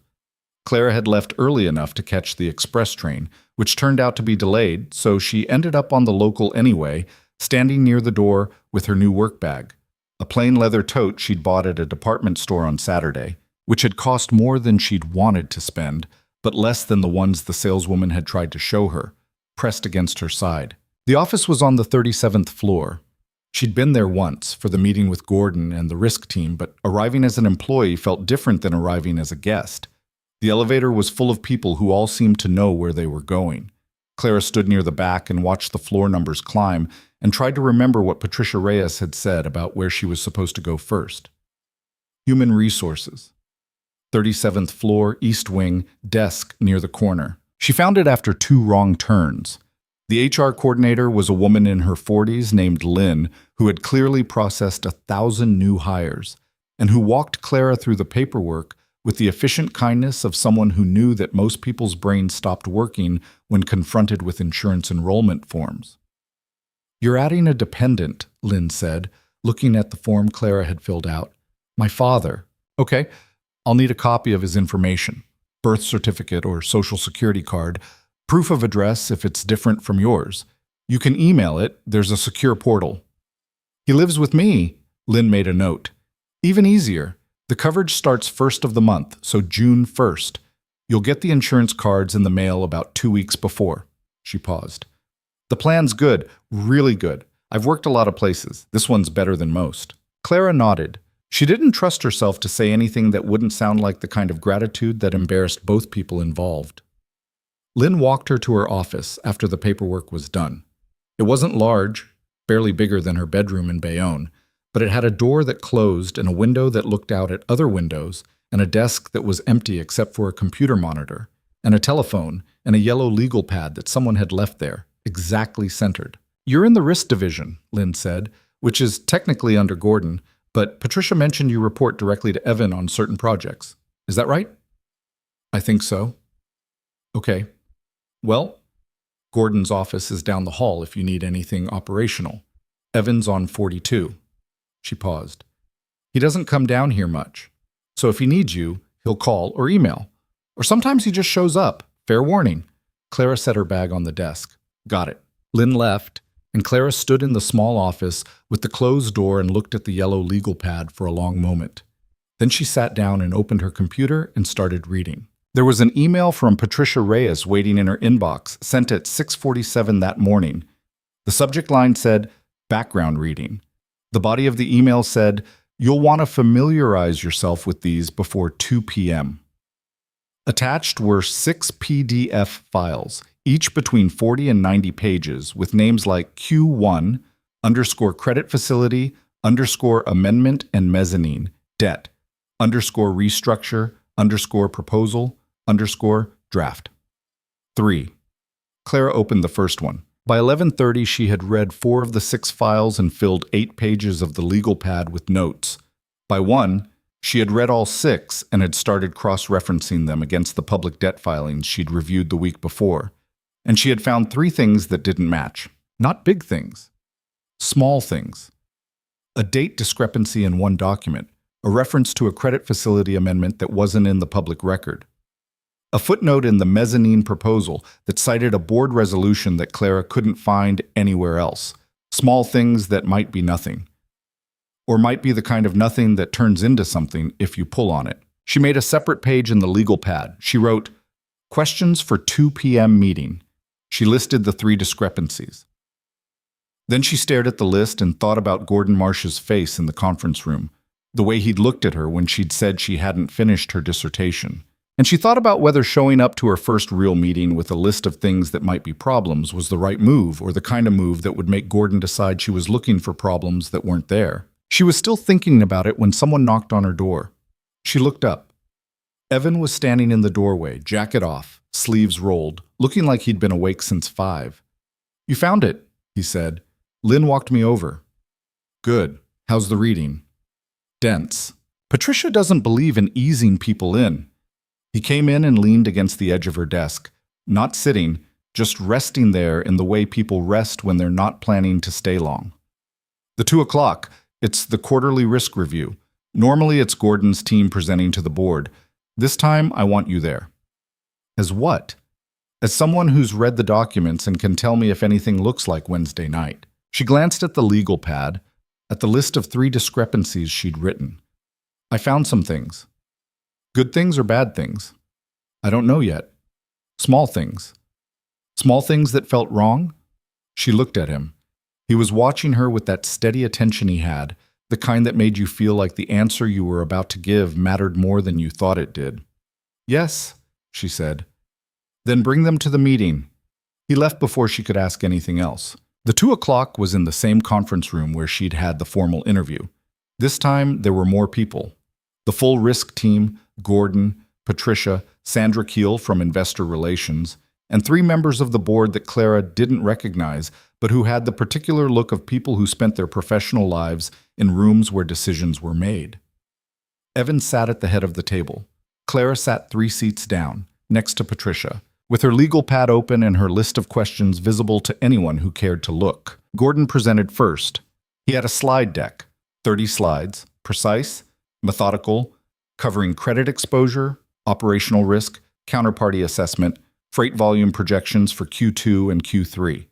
He spoke the way he'd spoken in the first meeting, with the directness of someone who knew his material and didn't need to oversell it. The board members asked clarifying questions. Gordon answered them. Everything moved smoothly. Then Evan said, "Gordon, the mezzanine restructure proposal. Walk me through the timeline again." Gordon clicked to a slide that showed a Gantt chart with color-coded phases. Board approval by end of May. Creditor negotiations in June. Close by mid-July, assuming no material objections from the secondary lenders.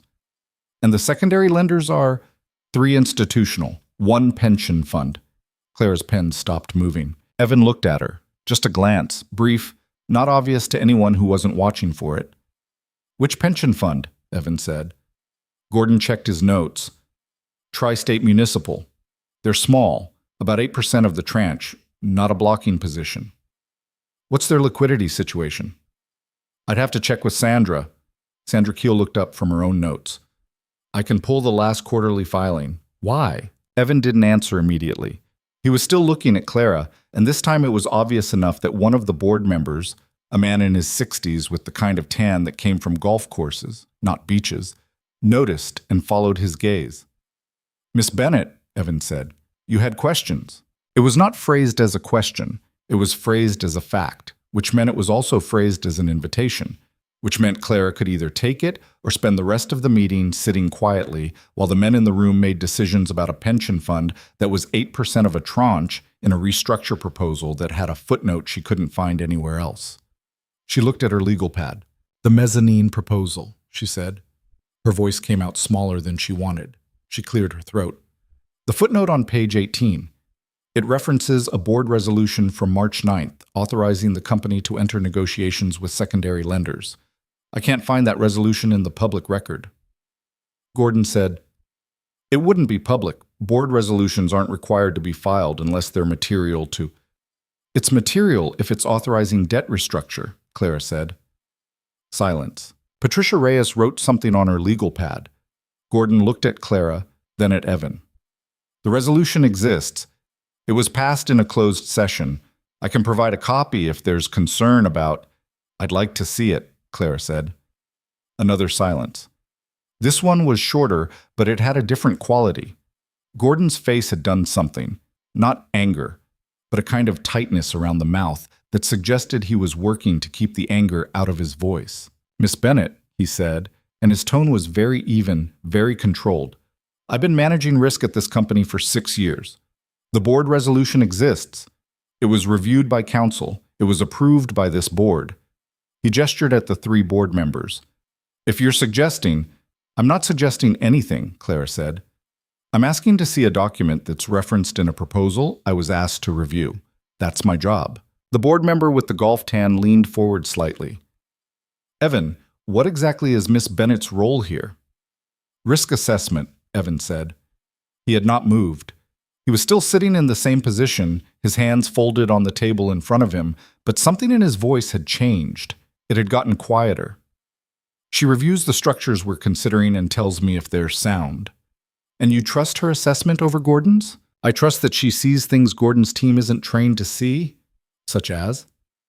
"Such as," Clara said, before Evan could answer, "a pension fund in a secondary tranche with a restructure proposal that may put them at risk if the terms aren't actually what they appear to be." The board member looked at her.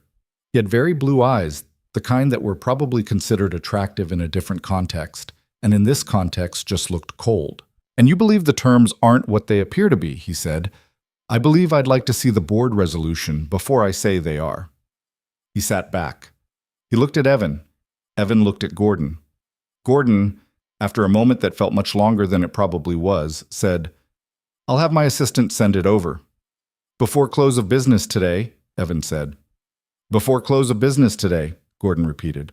The meeting continued. They moved on to other topics. Freight projections, fuel cost hedging, something about a new depot acquisition in Ohio. Clara took notes, but her hand was shaking slightly, and she kept having to stop and flex her fingers to make the shaking stop. By the time the meeting ended at 3:47, her legal pad had more scribbles than words. People filed out. The board members left first, talking quietly among themselves. Sandra Keel stopped to say something to Patricia. Gordon gathered his materials without looking at Clara, and then he left too. And the room was empty except for Clara and Evan and Patricia Reyes, who was still writing something in her extremely neat handwriting. "Well," Patricia said without looking up. "That was interesting." "Gordon's going to hate me now," Clara said. "Gordon hates everyone until they prove they're not stupid. You just accelerated the timeline." Patricia capped her pen. "The board resolution. I reviewed it in March. It exists, but you were right to ask." "Why?" "Because asking is your job." Patricia stood, picked up her legal pad and her phone and the folder she'd brought with her. "The pension fund footnote. I want you to look at that more carefully. Something about it bothered me when I read it the first time, but I couldn't place it. If you find something, email me directly." She left. Evan got up and closed the conference room door. Clara looked at him. "Did I just make this harder for you?" "You did your job." "That's not what I asked." He came back to the table and sat down, not at the head this time, but in the chair Patricia had vacated, next to Clara. He looked tired. Not the dramatic kind of tired from the Sterling room, just the regular kind, the kind that came from carrying too many things for too many consecutive days. "Gordon's good at what he does," Evan said. "He's been doing it for a long time and he knows freight risk inside and out, but what he's not good at is the thing you're good at. And he knows that now, and that's uncomfortable for him. And yes, that makes it harder for me in the short term." He paused. "But in the long term, it makes it safer." Which is the only term that actually matters. Clara looked at her legal pad, at the 3 questions she'd brought to the meeting, at the scribbles underneath where she'd been trying to keep her hand steady. The pension fund, she said, Tri-State Municipal. If the restructure goes through the way it's proposed, and if the terms aren't actually what Gordon thinks they are, then we're doing to them what Marcus tried to do to us. She looked up at him. His face was very still. Which is why, he said quietly, you're going to find out if the terms are what Gordon thinks they are. And you're going to tell me. And if they're not, we're going to fix it before anyone signs anything. He stood up. The board resolution will be in your email by 5. I'll make sure of it. He left. Clara sat in the empty conference room for a moment, looking at the windows and the slice of gray sky visible between the other buildings, and she thought about her father in the courtroom in Newark and the man in the Navy suit who had said, very calmly, that what had been done was technically legal. Then she picked up her legal pad and went back to her office. The board resolution arrived at 4:53. It was a scanned PDF, 3 pages, signed by all 7 board members, dated March 9th. The language was dense, full of whereas clauses and be it resolved statements, but the substance was clear. The board authorized the executive team to enter negotiations with secondary lenders for the purpose of restructuring the mezzanine debt with specific parameters around interest rates, maturity extensions, and creditor consent thresholds. Clara read it twice. Then she opened the mezzanine proposal again and read footnote 18. The footnote said, pursuant to board resolution 2025-08, dated March 9, 2025, authorizing mezzanine debt restructure negotiations with secondary lenders under terms specified in Appendix C. She opened Appendix C. Appendix C was 4 pages of term specifications, interest rate caps, maturity schedules, consent thresholds for creditor approval. It all matched what was in the board resolution, more or less. There were some minor differences in the technical language, but nothing that looked obviously wrong. But there was a sub-footnote at the bottom of page 2 of Appendix C. It was in 8-point font, easy to miss if you were reading quickly. It said, Recovery Waterfall applies standard industry correlation assumptions for freight-to-credit exposure per Moody's 2018 guidelines. Clara read that sentence 4 times. Then she opened a new browser window and looked up Moody's 2018 guidelines for freight-to-credit correlation. The guideline said 0.45. She sat very still for a moment. Then she pulled up the actual restructure model that was attached to the proposal as Exhibit D. She opened the correlation input table. She found the freight-to-credit correlation value, 0.38. She closed her eyes. She opened them. She looked at the screen again, just to be sure. 0.38. Not 0.45, which was what Moody's recommended and what the footnote said they were using. 0.38, which was lower, which was more optimistic, which meant the risk to the pension fund was being understated. Again. She picked up her phone. She started to call Evan, then stopped. She didn't have his direct number. She had his office number, which went through an assistant, and she wasn't sure if calling the office number at 5:15 on her first day was the right move. She opened her email instead. She typed, Found something in the mezzanine model. Can we talk? She hit send. The reply came in 30 seconds. Come up to 42. She took the elevator. Her hands were shaking again, worse than they'd been in the conference room, and she shoved them in her cardigan pocket so no one would see. The 42nd floor was quieter than 37. Fewer people. More closed doors. The assistant outside Evan's office, a man in his 30s with excellent posture and the look of someone who had been managing Evan's calendar for long enough to know which interruptions mattered, looked up when she approached. Clara Bennett, she said. He's expecting me. The assistant checked his screen, nodded, and gestured to the door. Go ahead. Evan's office was not large, which surprised her. She'd expected something impressive, something with a view and furniture that made a statement. Instead, it was a normal-sized office with a desk that looked used, a bookshelf full of actual books, and a window that looked out at the same gray sky everyone else's window looked out at. There was a framed photo on the desk, a little girl, maybe 3 years old, with dark hair and Evan's eyes. Evan was standing at the window when Clara came in. He turned. 0.38, she said. He didn't ask what she meant. He just waited. The correlation assumption in the restructure model, it's 0.38. The footnote says they're using Moody's 2018 guidelines, which is 0.45. Someone changed it, or someone wrote the footnote after the model was built and didn't check that they matched. Evan was very quiet. It's the same thing Marcus did, Clara said. Not as extreme, but the same principle. Lower the correlation assumption, make the risk look smaller, make the deal look safer for the senior positions. She paused. The pension fund is in the mezzanine. If the actual correlation is 0.45 and the model is using 0.38, the pension fund's recovery rate is overstated by, she did the math in her head, probably 15 to 20%. Do you think Gordon knows? I don't know. Maybe he just trusted whoever built the model. She hesitated. Or maybe he knows and he thinks 0.38 is reasonable and I'm being paranoid because of what happened with Marcus. Are you being paranoid? She looked at him. No, she said. He nodded. He turned back to the window for a moment and she could see his reflection in the glass, the tired lines around his eyes, the way his jaw was set. I'm going to call an emergency board meeting, he said, tomorrow. We're going to pull the proposal until the correlation assumption is corrected and the model is rerun with the right inputs. He turned around. And you're going to present the findings. Her stomach dropped. Evan, I've been here for 1 day. I know. Gordon should present it. Or Patricia. They have credibility with the board. I interrupted a meeting and asked for a document and made everyone uncomfortable. You did your job, he said again. And tomorrow, you're going to do it again. He came around the desk and leaned against it, the same way he'd leaned against her desk that morning. Clara, I hired you because you see what other people miss. That only works if you're in the room when the decisions are being made. You can't do that from the back of the queue. What if I'm wrong? Then we fix it and move on. But you're not wrong. He said it with a certainty that she didn't feel, and that made her want to both believe him and argue with him at the same time. Go home. Get some sleep. I'll send the board meeting invite tonight. She left his office feeling like she'd just stepped off a train that was still moving. The emergency board meeting happened at 9 the next morning. Clara had not slept well.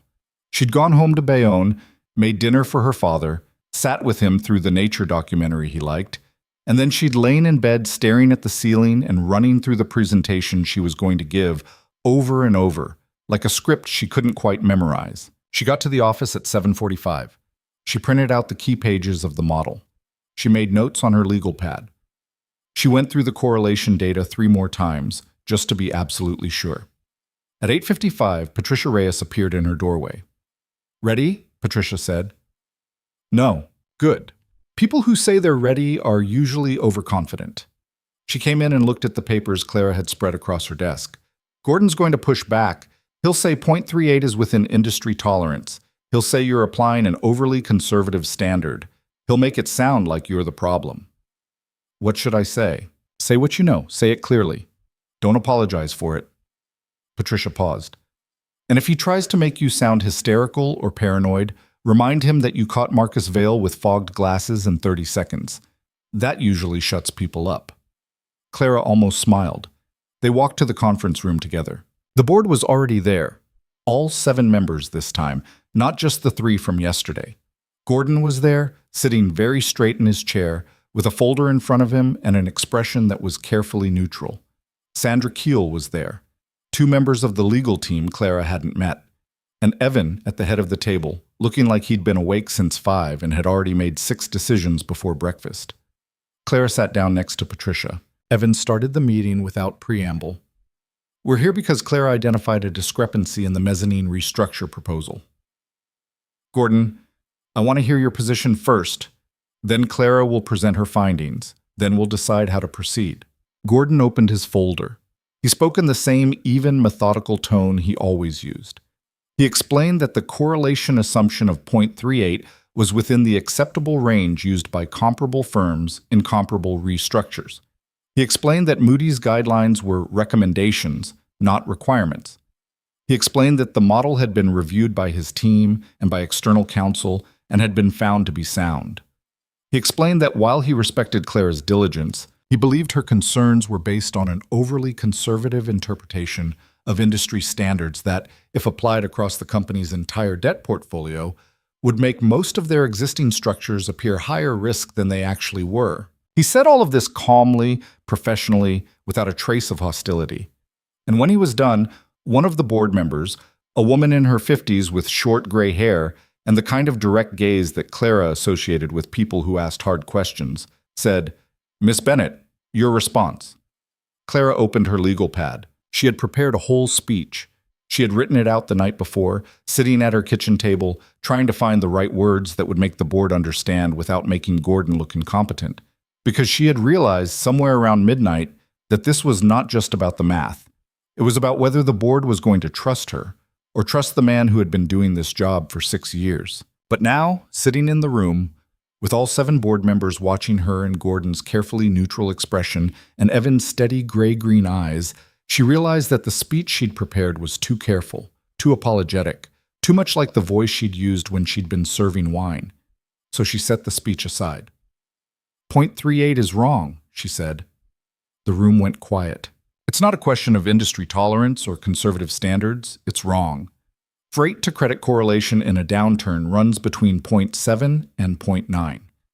Moody's says 0.45 because they're averaging across market conditions, including good years. But if you're modeling risk, if you're asking what happens when things go bad, you don't use the average. You use the bad case scenario, because that's when risk matters."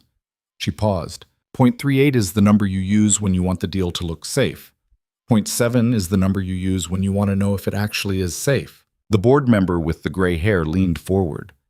"And if we use 0.7, the pension fund's recovery rate drops from 82% to 68%.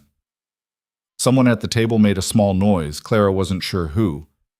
"That's a 14-point gap," the board member said. "Yes." "Which means the pension fund is being told they'll recover 82 cents on the dollar when the realistic expectation is 68. "Yes," Gordon said. "That's assuming a downturn scenario." "We're always assuming a downturn scenario," Clara said. She didn't raise her voice. She just said it the way you say a thing that's true and doesn't need emphasis. That's what risk modeling is. We don't model for when things go well. We model for when they don't. The board member with the gray hair looked at Evan. "This is the same issue you had with the Vail deal." "Yes," Evan said. "So either we have a systemic problem with how our models are being built, or we've had 2 consecutive instances of the same error by coincidence." "I don't believe in that kind of coincidence," Evan said. Gordon's face had gone very still. "Are you suggesting my team deliberately—" "I'm not suggesting anything about intent," Evan said. "I'm saying we have a pattern, and patterns don't happen by accident." The board was quiet for a long moment. Then the woman with the gray hair said, "Pull the proposal. Rerun the model with 0.7 correlation.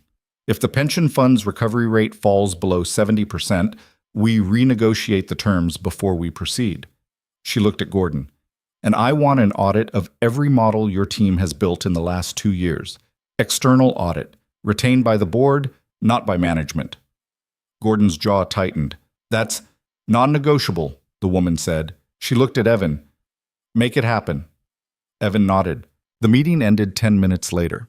The board filed out, talking quietly among themselves. Sandra Keel stopped to ask Clara something about timing, and Clara answered. And then Sandra left too, and the room was empty except for Clara and Gordon and Patricia, who was still writing something in her extremely neat handwriting. Gordon stood up. He gathered his folder. He looked at Clara for a long moment. "You're making enemies," he said quietly. "I'm doing my job. Those are the same thing in this building." He left. Patricia capped her pen. She looked at Clara. "He's not wrong," Patricia said, "but he's also not right." She stood up, picked up her legal pad. "You did well. The board respects precision. You gave them precision." She paused at the door. "The audit is going to take 3 weeks, maybe 4. During that time, Gordon's going to be extremely careful about everything his team produces, which is good for the company and uncomfortable for you. Can you handle that?" "I don't know," Clara said honestly. "Good answer." Patricia left. Clara sat alone in the conference room for a moment, looking at the empty chairs and the table and the windows with their view of gray sky and other buildings. Then she picked up her legal pad and went back to her office, and she thought about what Gordon had said. "You're making enemies." She thought about Marcus Vail buttoning his jacket. She thought about the bourbon glass jumping when he stood up. She thought about the fact that it had been 3 weeks since the Sterling Room, and Marcus had been very quiet, and men like Marcus were never quiet unless they were planning something. Her phone buzzed. A text from Evan. You were right. Thank you. Also, we need to talk about Marcus. Not today. Soon. She read it twice. Then she put the phone down and went back to work, because there were still 3 more documents Patricia had sent her to read, and because the pension fund audit was going to require someone to review 2 years of models, and because she had a feeling that the someone was going to be her. Outside her window, the rain had finally stopped. The city looked clean in the way cities look after rain. Sharper, more defined, like someone had turned up the contrast. Clara opened the next document and started reading. Marcus made his move 6 weeks later, on a Thursday in mid-June, at exactly the moment when Clara had almost convinced herself he wasn't going to make one at all. She was in her office, 3 floors down from Evan, working through the 7th week of the model audit that the board had ordered. The audit was tedious in the way that important things are often tedious. Hours of comparing cell formulas against documentation, checking correlation assumptions against historical data, looking for the small inconsistencies that meant something had been changed deliberately or something had been missed accidentally. She'd found 4 more instances of misspecified inputs across Gordon's models from the past 2 years. None as dramatic as the Northbridge deal, but all of them pushing in the same direction. Lower risk, safer appearance, better-looking terms for whoever was holding the senior position. Gordon had stopped speaking to her entirely after the 3rd finding. He didn't ignore her in meetings.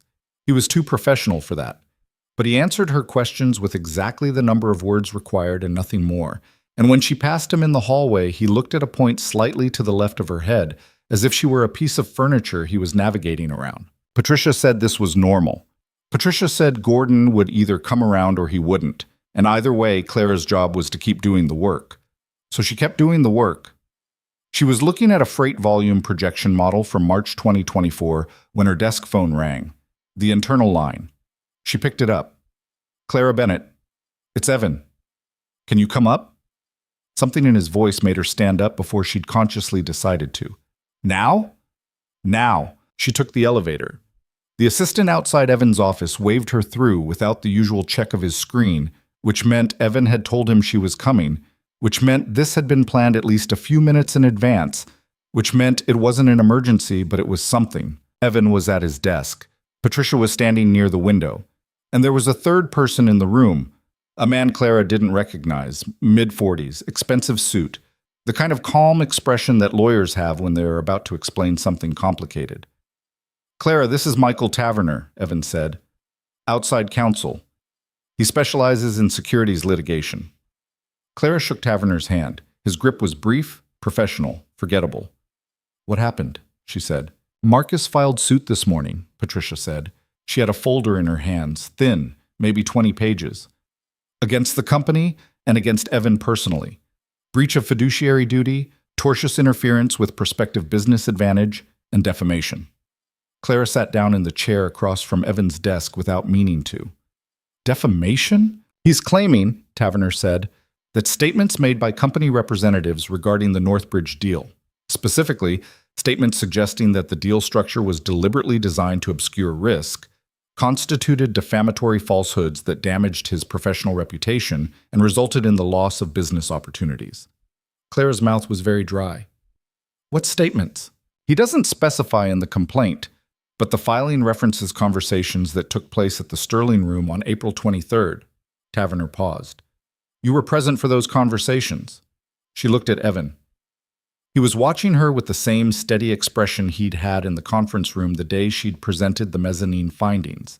The expression that said, I know this is hard, and I'm not going to pretend it isn't. He's trying to scare you, Evan said. Is it working? Clara said. Is it? She thought about that. She thought about the Sterling Room and the way Marcus had looked at her when he'd said, Honey, I don't know what you think you saw. She thought about the bourbon glass jumping. She thought about her father on the couch and the man in the navy suit in Newark. No, she said. Taverner opened his briefcase and pulled out a document. The suit is mostly noise. The breach of fiduciary claim won't survive summary judgment. Marcus was never owed a fiduciary duty. He was a prospective business partner.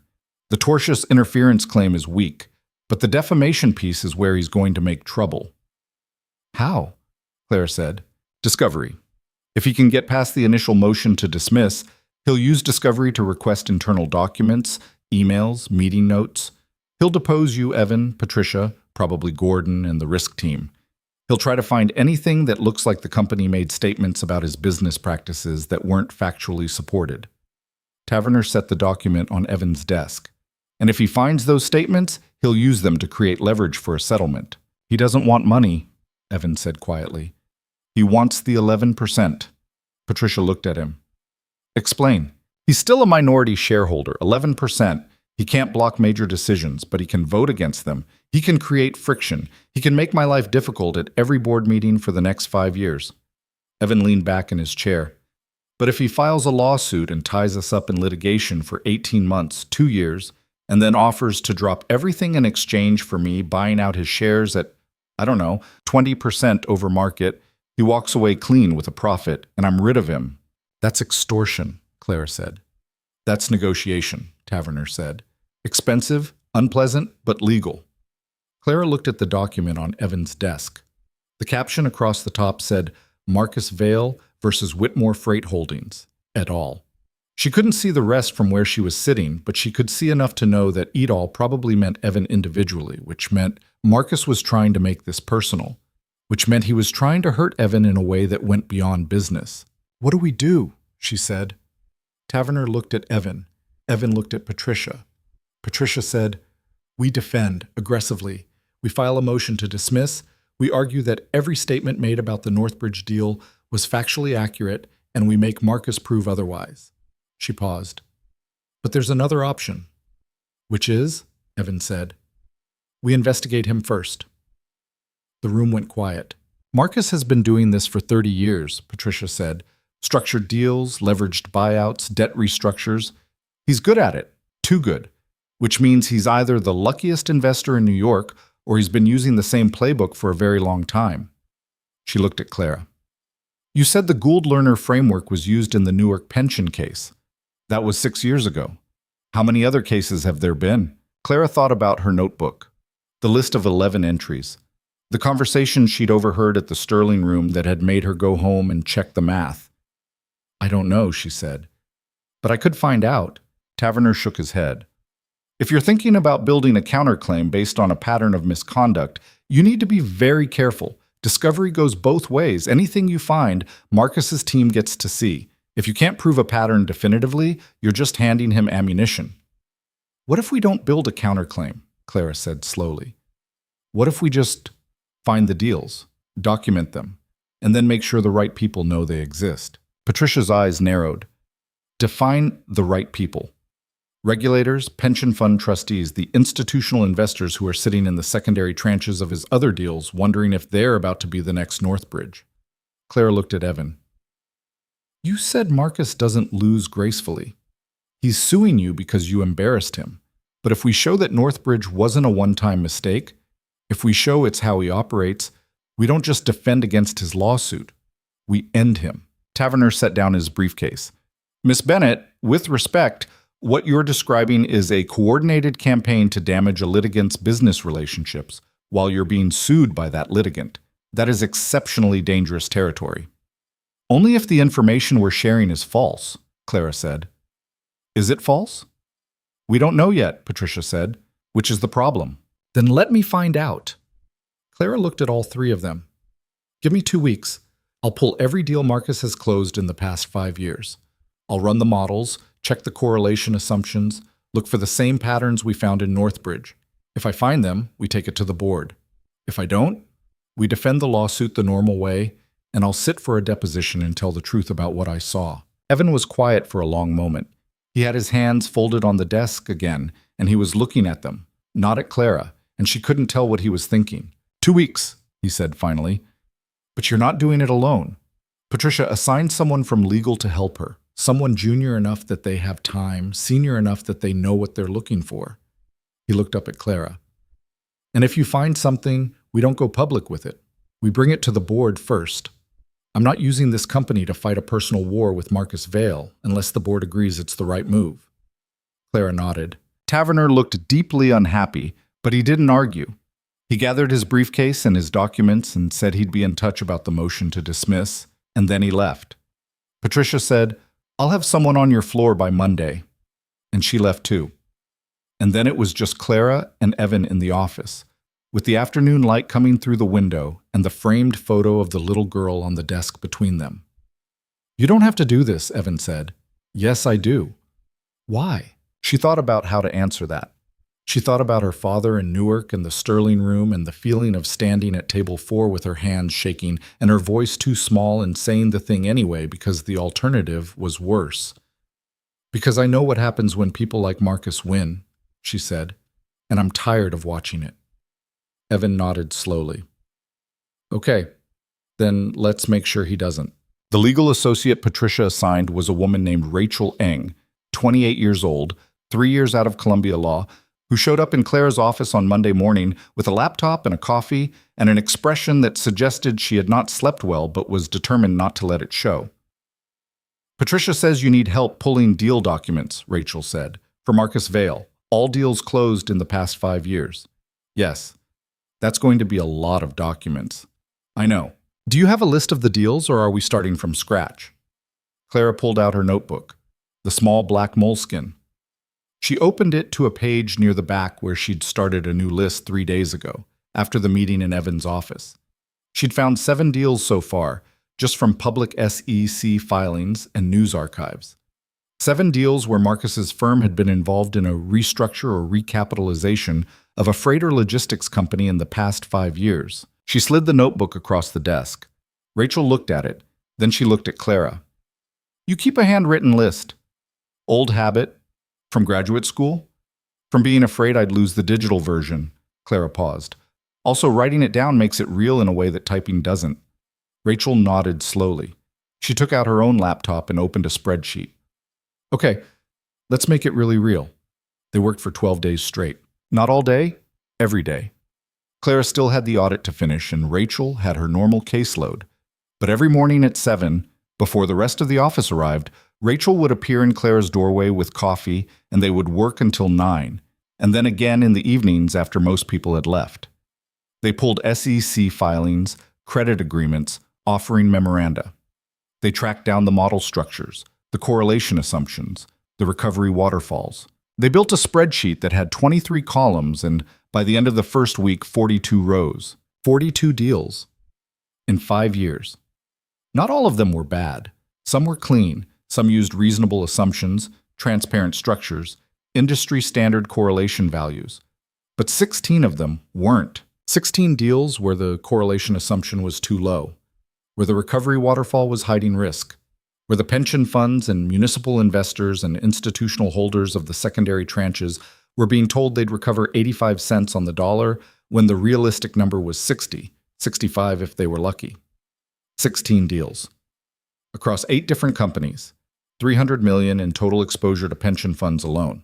Clara sat in her office on the 11th night at 9:47 looking at the spreadsheet, and she felt something in her chest that she hadn't felt in a very long time. It wasn't quite anger, it was something colder than anger, something that had more patience in it. "This is enough," Rachel said quietly. She was sitting across from Clara, her laptop open, her coffee long since gone cold. "This is more than enough to take to the board. Is it enough for the regulators?" Rachel hesitated. "I'm not a securities litigator, but yes, I think so. If even half of these deals are as bad as they look, the SEC is going to want to know about it." Clara closed her laptop. She looked at Rachel, this woman who had spent 12 days helping a person she barely knew dig through documents that could, if this went wrong, end both of their careers. "Why did Patricia assign you?" Clara said. Rachel smiled very slightly. "Because I asked her to." "Why?" "Because the first job I had out of law school was at a firm that defended pension funds. I saw what happens when the models are wrong. I saw the people who lose their retirements because someone wanted the deal to close and didn't want to ask hard questions." She paused. "So when Patricia said she needed someone to help you find out if Marcus Vail had been doing this to other people, I wanted to be in the room." Clara nodded. She understood that. She understood it completely. They presented the findings to the board on a Friday morning. All 7 members were there, plus Evan, Patricia, Gordon, who had been told about the investigation 2 days prior and who had not said a single word to Clara since. and Michael Taverner, who looked like a man who had lost an argument he'd been having for 2 weeks. Clara presented. Rachel sat next to her, ready to answer technical questions, but Clara did most of the talking. She walked them through the methodology, the data sources, the 16 deals they'd identified. She showed them the correlation assumptions, the recovery rates, the total exposure to pension funds. She kept her voice even, factual, the way she'd learned to do in graduate school when she was presenting research and needed to separate the findings from the emotions. When she was done, the board was very quiet. The woman with the short gray hair, her name was Elizabeth Greer, Clara had learned, and she'd been on the board for 9 years, leaned forward. Miss Bennett, Greer said, these findings, you're confident in them? Yes. Confident enough to take them to the SEC? Clara glanced at Taverner. Taverner's expression said, please don't say yes. I'm confident the deals are structured the way I've described, Clara said carefully. Whether that rises to the level of securities fraud is a legal question I'm not qualified to answer. Michael? Greer looked at Taverner. Taverner took a breath. If these findings are accurate, and I have no reason to believe they're not, then yes, there's a strong argument that Vail Strategic has engaged in a pattern of material misrepresentation to investors. Whether the SEC pursues it is a different question, but we have an obligation to report it. Another board member, a man in his 60s who Clara didn't know, said, and if we report it, Marcus will know it came from us.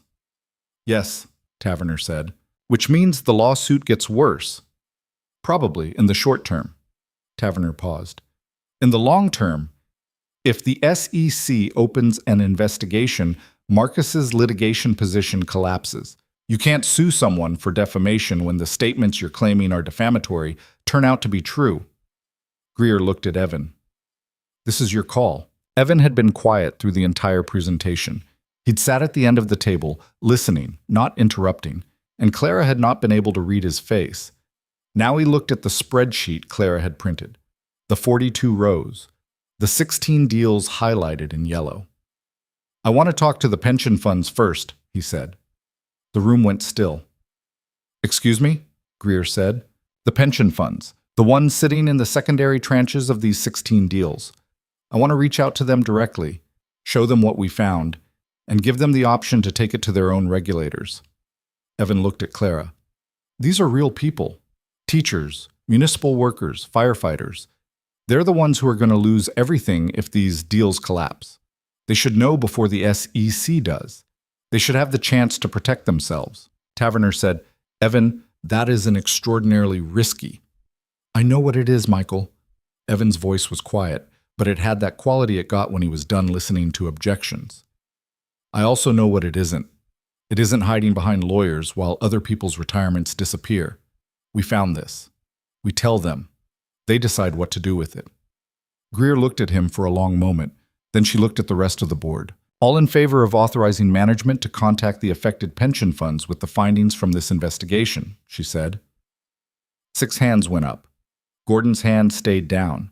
He was looking at the table, his jaw tight, and Clara realized that he had known this moment was coming and had not been able to stop it. Motion passes, Greer said. Miss Bennett, Mr. Taverner, work with Patricia to draft the communications. I want them reviewed by outside counsel before anything goes out. She stood up. And Clara? Clara looked up. Good work, Greer said. The pension fund notifications went out on a Monday in early July.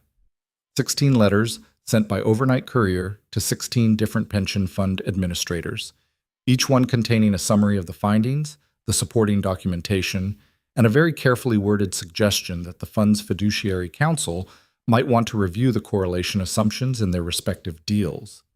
By Wednesday, 3 of the funds had called their lawyers. By Friday, 5 more had opened internal investigations. By the following Tuesday, the SEC had received formal complaints from 4 separate pension funds regarding Vail Strategic's deal structures, and Marcus Vail's lawsuit against Whitmore Freight had been quietly amended to remove the defamation claim.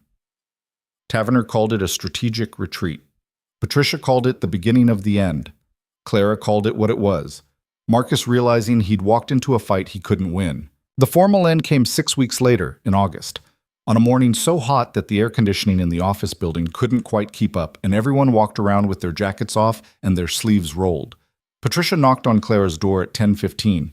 Marcus's lawyers called, Patricia said. They're offering a settlement. Clara set down her pen. What kind of settlement? He drops the lawsuits entirely. No admission of wrongdoing on either side. In exchange, Evan agrees to buy out his 11% at current market value. No premium. Patricia paused. And Marcus agrees to never do business with any Whitmore entity again, in any capacity for any reason. That's not a settlement, Clara said. That's surrender. Yes, Patricia said. It is. Clara thought about the Sterling room, about Marcus buttoning his jacket, about the bourbon glass jumping. Does Evan want to take it? She said. Evan wants to know what you think. Clara looked at the papers on her desk. The audit was finished. The 16 deals were now the subject of 4 separate regulatory investigations. Gordon's team had been restructured, with new oversight protocols and a requirement that all correlation assumptions be reviewed by an independent third party before any deal closed. The company was cleaner than it had been, safer. But Marcus was still out there. I think, Clara said slowly, that if we take the settlement, Marcus walks away with $100 million and no consequences except that he can't do business with us specifically. He'll go somewhere else. He'll find new investors who don't know about Northbridge. He'll build the same models with the same assumptions and hurt the same kind of people. Probably, Patricia said. But if we don't take it, if we let the SEC finish their investigation, if we let the pension funds file their lawsuits, if we make this public, Marcus doesn't walk away. Marcus ends. Patricia was quiet for a moment. That's not our fight, Clara. Our fight was Northbridge. We won. The rest of it is up to the regulators and the pension funds and the people whose job it is to police this industry. And if they don't, then they don't. Patricia sat down in the chair across from Clara's desk. I know what you want this to be. I know you want it to be the thing that fixes all of it, that punishes everyone who's ever done this and protects everyone who might be hurt in the future. But it doesn't work that way. You can't save everyone. You can only save the people in front of you. Clara looked at her hands. They weren't shaking. We should take the settlement, she said. Patricia nodded. I'll tell Evan. She left. Clara sat in her office for a long time, looking at the window, at the other buildings, at the sky that was bright and cloudless in the way August skies are, when the heat has burned everything clean. Patricia was right. They couldn't save everyone. But they had saved the people at Whitmore Freight. They had saved the pension fund in the mezzanine restructure. They had given 16 other pension funds the information they needed to protect themselves. That had to be enough. It had to be. The settlement was finalized 3 weeks later. Marcus Vail sold his shares, dropped the lawsuit, and disappeared from Whitmore Freight's world as completely as if he'd never been there. The SEC investigation continued without the company's involvement. 2 of the pension funds filed civil suits. Clara heard, through Rachel, that one of the suits had settled and the other was headed for trial. She didn't follow it too closely. She had her own work to do. In September, Evan promoted her. The new title was Vice President of Risk Assessment, which came with a significant raise in an office on the 42nd floor, 2 doors down from Evan's. Gordon congratulated her in the break room, very formally, and then said, I still think you're too conservative in your assumptions. I know, Clara said, but you were right about Northbridge, and the mezzanine proposal, and the audit. He paused. So I'm going to try being too conservative for a while, see how it feels. It was, Clara thought, as close to an apology as Gordon was capable of giving. She took it. October came, and with it the kind of cool, bright weather that made New York feel like the best version of itself.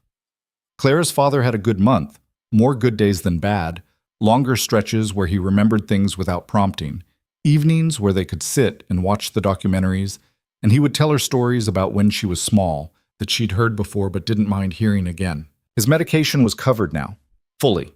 The new insurance had kicked in, and the $200 monthly expense had disappeared, and Clara had been able to move him to a better neurologist who'd adjusted his prescription and added a new medication that seemed to help with the confusion. On a Saturday in late October, Clara took him to the park.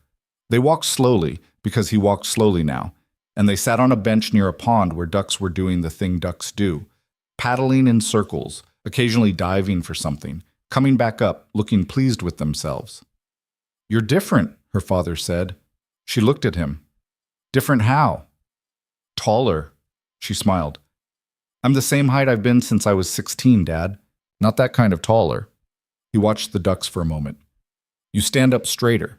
You look people in the eye more. You stopped apologizing when you talk. She thought about that. She thought about the Sterling room and table 4 and the way her voice had been too small and how she'd said the thing anyway. I stopped being afraid, she said. Of what? Of being the smartest person in the room. Her father nodded slowly. Your mother always said that was the thing you needed to learn. That being smart wasn't something to be sorry about. He paused. I think she'd be proud of you. What you did. Helping all those people. Clara's throat did something complicated. She looked at the ducks instead of at her father, because looking at her father was going to make her cry. And she didn't want to cry in the park on a Saturday in October when the weather was perfect and her father was having a good day. Thanks, Dad, she said. They sat for a while longer, watching the ducks, not talking, just being there together in the way that families are sometimes, when words would just get in the way. When Clara went back to work on Monday, there was an envelope on her desk. Plain manila, no return address, her name written in handwriting she didn't recognize. She opened it carefully. Inside was a single page printed on expensive stationery. At the top was an embossed logo, Sterling Room Members Club. The letter said, Dear Miss Bennett, we are writing to inform you that your membership application to the Sterling Room has been approved by the membership committee. Your sponsor, Mr. Evan Whitmore, has covered the initiation fee and the first year of dues. We look forward to welcoming you as a member. Please contact our membership office at your earliest convenience to schedule your orientation. Sincerely, Harrison Polk, Membership Director. Clara read it twice. Then she walked down the hall to Evan's office. His assistant waved her in. Evan was on the phone. He held up one finger. 1 minute, and Clara waited by the door until he finished. I didn't ask for this, she said, holding up the letter. I know. I can't afford it. You don't have to. It's covered. Evan, Clara. He set down his phone. You stood at a table in that club and saved my company and 3,000 jobs. The least I can do is make sure you can sit at any table you want. He paused. You don't have to use it. But if you ever want to have a meeting there, or take your father to dinner, or just sit in a room where people used to ignore you and know they can't anymore, you can. She looked at the letter again, at her name, written in someone else's handwriting, on paper that cost more per sheet than she used to spend on groceries in a week. She thought about Donovan, about the way he used to snap his fingers near her ear, about how he'd told her never to interrupt, never to make conversation, never to do anything except pour and smile and walk away. She wondered if he still worked there. She wondered if he'd be surprised to see her walk in as a member. Thank you, she said. You're welcome. She went back to her office. She set the letter on her desk, next to her computer and her coffee and the small black moleskin notebook that she still carried, even though she didn't need to hide it anymore. She opened the notebook to the back, to the list she'd started keeping 14 months ago. The list of deals she'd overheard that she was certain were going to fall apart. Entry 12 was Northbridge. She'd never written anything next to it. She picked up her pen. Next to entry 12, she wrote, Stopped. Then she closed the notebook and got back to work. There were models to review, deals to assess, correlation assumptions to check. There were people whose retirements depended on someone in a room looking at the numbers and saying when they were wrong. There were pension funds and municipal workers and teachers and firefighters who would never know Clara's name, would never know that a woman in an office on the 42nd floor of a building in Midtown had spent 12 days digging through spreadsheets to make sure they didn't lose everything. That was fine. Clara had learned, somewhere in the space between the Sterling Room and this moment, that the most important work was often the work nobody saw. The quiet work. The work of looking at a formula and seeing what it was hiding. The work of speaking up when speaking up was hard. The work of being the smartest person in the room and not apologizing for it. Outside her window, the October light was starting to fade. The city was settling into evening, into the rhythm of people going home, to families and dinners and documentaries about ducks. Clara had another hour of work before she'd catch the train back to Bayonne, back to the apartment where her father was probably sitting in his chair by the window, watching the street below.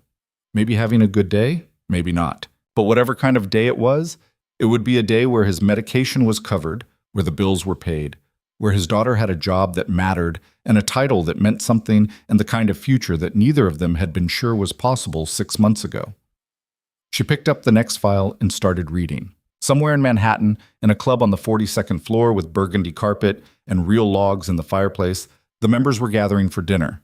Somewhere in that room, someone was probably making a deal that was structured just a little bit wrong, with correlation assumptions that were just a little bit too optimistic, with recovery rates that would look good on paper until they didn't. Clara couldn't stop all of them, but she could stop the ones in front of her, and that, she had learned, was enough.